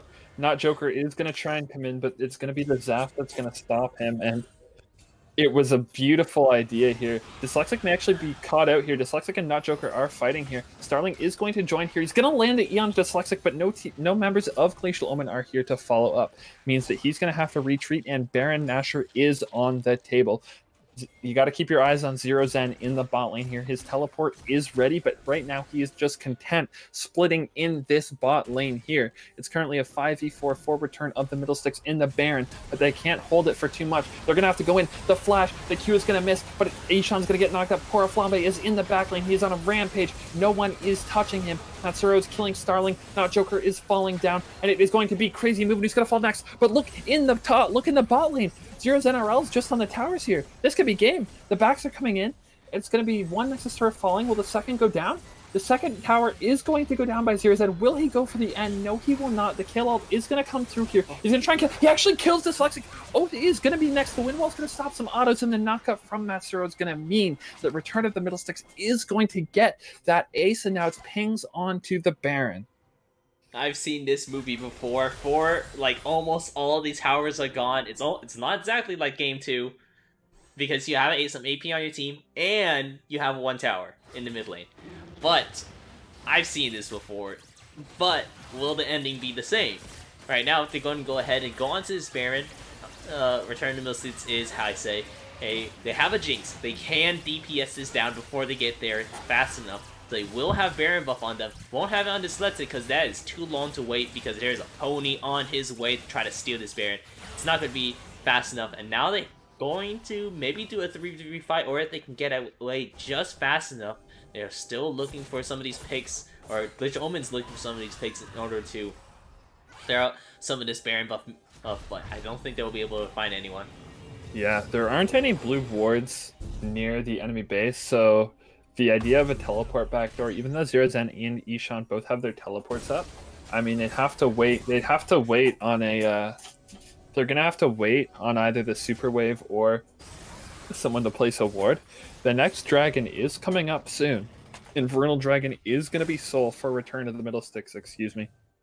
And so I feel that if you can time the wave properly, if you're Glacial Omen, I feel the right play, honestly, here would just to be hang back, wait for your teleports, and try and double TP into the base. Yeah, I think that would be a really good play if they had any minions right now, but now Pora Crazy Flambe. Movements. Oh no. Crazy Movement is caught out here. Pora Flambe is going to land the zap, and it's just going to be the kill onto Crazy Movement there. That is huge. A disconnect coming in from Zero Zen RL right at the very peak of this game. Holy crap. what is happening? Firstly, we had this Letsic, his headset got disconnected, and now he got a new one. Or he has something else to really help charge it. I mean, he might have just plugged it in, I don't know. But right now, Zero Zen disconnected right now. I'm not sure exactly what troubles he has, but let's just recollect on what's happening here. We have Return to Middlesticks. Now, instead of trying to win the game by the clock, they're trying to race alongside of the clock, which is Zero Zen, the clock, running. He is getting his build done. Has a needs a large rod, which I imagine either goes into a Spellbinder, which would be huge because he doesn't need to attack. Well, he doesn't need to fight for long, or it could be a Rabadon's, which is like the same amount of AP, but you don't have to push a button. You don't get the movement speed, however. So, really up to you on how you really want to play it on and out. We have Crazy Movement, who really hasn't gotten a pop-off point at right now. He's still looking to build 3 items, so we're still waiting on that 3-item power spike. Also, I personally still like building Essence Reaver into IE and then a attack speed item, because I feel like your E plus your Berserker Greaves is just enough, so you don't need to build the PD. But then again, we've been seeing this PD passive proc a lot, so he's probably still getting value off of it very well anyways. And then he's doing pretty good against the KO, honestly. I don't think you can match up against him alone. He needs at least one other person, and Oath needs to go in first, because we saw what happens when this Letsic went first. It ended up with a dead vampire. Hemomancer, my bad. And yeah. This is an absolute banger of a game and an absolute banger of a series. I said coming into this that this series would be close, but I didn't figure that we would be at this point right now. Like, this is an absolute amazing series and a beautiful showing coming out from both teams here. No matter who wins, I think it's safe to say that these are the 3rd and 4th best teams in the gold division. And I mean, we look at the state of the map. Dragon is up. Dragon is up soon. Crazy Movement is dead. I mean, this has Infernal Soul written all over it for Return of the Middlesticks here. And even though Glacial Omen was getting the picks and they were getting the fights early, Return of the Middlesticks are coming back, and they're actually in a gold lead right now, about 1.4 thousand, but we're reaching that point where it's negligible. And we say, okay, Return of the Middlesticks has Infernal Soul, Elder Dragon's coming up soon, Glacial Omen has Zero Zen. The level 18 kill, fully online, Gnasher's Tooth, Rageblade, Gunblade, Rod coming up for another item as well. And I feel like, just as I'm saying this, ready checks are being placed into the lobby here. We are going to be getting back into game shortly. Yep, hopefully we'll see something quite crazy happen, because we see Zero Zen pushing into the top lane right now. Oath is coming, trying to meet up with him. He doesn't have the Ignite ready, but he maybe doesn't need that to try to match up against Zero Zen. They're equal in items, but they're not equal in terms of power, champion power. Oh no. We are jumping right back into this. Here we go. It seems like we're actually going to have Matsuro recall here alongside. He's probably going to pick up some wards and then meet down in bot lane. This Letsic is actually going to try to take on the KO himself, but man, this is not the path you want to walk through. He's getting hit. Yeah, Return of the Middlesticks. They're actually sending Oath and Dyslexic here. Oath is going to have the win wall. He has the QSS here. Oath is trying to cover the distance here. Zero Zen actually is going to go down here. Oath with a beautiful play there. Kills Zero Zen. We were talking about this Yasuo in game 2, and we didn't know how effective it would be. And I mean, when you come up with a play like that, killing the level 18 kill, bringing your team down to Infernal Soul on a 5v4, I mean, that's beautiful from Oath here. And the dragon is coming up soon. Gid Shadeslayer is on to Ishan here. He may just burst Ishan down. The Shockwave is going to come out. TP is coming out from Dyslexic. Ishan is running. Not Joker is coming in, trying to save Gid Shadeslayer. Gid Shadeslayer is not going to fall just yet. Oath's on the rampage. Gid Shadeslayer is actually going to fall, but it is going to be traded for Poro Flambe, getting the kill onto Not Joker. Matsuro in the bot lane, or in behind the dragon as well, getting the kill. It's a 4-for-1 for Return of the Middlesticks. This means that it is going to be Infernal Soul for them and free time in the mid lane. Ed Craze couldn't have said it any more beautifully. I want to Oath half my kids. That was you know, I was talking about like, oh yeah, Yasuo can't meet up with the Kale. Kale's just a better champion, and then O pulls that out and does the kill basically by himself. Look at the top lane. Look at the top lane. They're going for the base race. They're going for the Baron buff here. With the Baron buff. What is this? They're all backing. They're all backing. At least they're buying time. This is what you need to do if you're Glacial Omen. This is the double TP we were talking about. Matsuro is doing everything, trying to get the kills here, but Zero Zen and Ishan are out. Buying time, the Shockwave coming in. They are out. That is a clutch double teleport there. What a play from Glacial Omen. If they waited, like, literally... Oh, they're going to kill Matsuro. They're going to get Matsuro. Oh, are they... Oh, they do kill Matsuro there, so now... Okay, there's no neutral objectives to really go for, and that's actually a really big person to take down. Matsuro is very important because he's a lot of knockup and... Not Joker's on Poro Flambe here. Will Poro Flambe fall? It looks like he will stay alive for the time being. Oath is trying to save him. Poro Flambe is going to die. Oath is going to live though, and it's going to be the kill coming in. Zero Zen RL is getting tons of damage down. Samira is popping off, but look at Oath. Will he have enough time to do it? He is having the lifesteal. The tornado will not be enough. It is a clean ace from Glacial Omen. A 3 for 5 here. Glacial Omen has actually ended this game. They have done it. Glacial Omen, new team into the GRLCS, an MVP top laner. No one else that we've heard of on this squad. The minions are pushing into the blue side nexus, but it is not going to matter. There's no wave, but there's no towers to take. Glacial Omen, off the back of Crazy Moving, assuming they get it here. Ishan actually dies, but it's Starling and Crazy Moving. Glacial Omen are third in fall 2020. Alright, ending off with Ishan dying to minions really just captures what we just watched this entire game.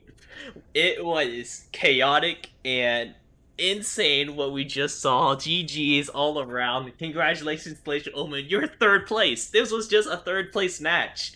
And it was absolutely crazy. With Matsuro dying there, he really gave up a lot for his team. They really pursued that kill very hard, and the double TPs were just too soon. If they just hold tab and looked at the Baron buff timer for respawn timer and waited 5 seconds, they could have gotten a double TP in and just ran it into the enemy base, and they would have had a recall or base race. And I think you guys win the base race.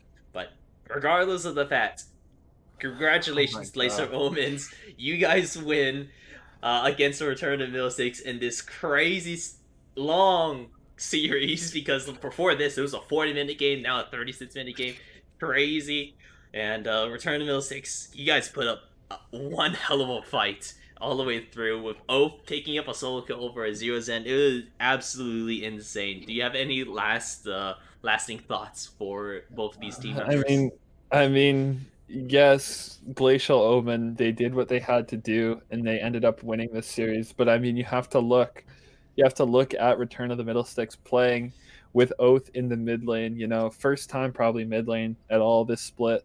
I know their AD carry Ryan Frugi isn't here, and then they're having to sub a support as well. Like for the position they were put in, they definitely put up a hell of a fight and gave us an amazing series to, I guess, end the fall split here. Yeah, so I guess for the last time for this split, I've been Let's Go Dragon, he's been B-Pots, we've been Neocasters for tonight, and that is going to be your 2020 fall split. We'll see you guys in the spring one, and any tournaments in between, so goodbye.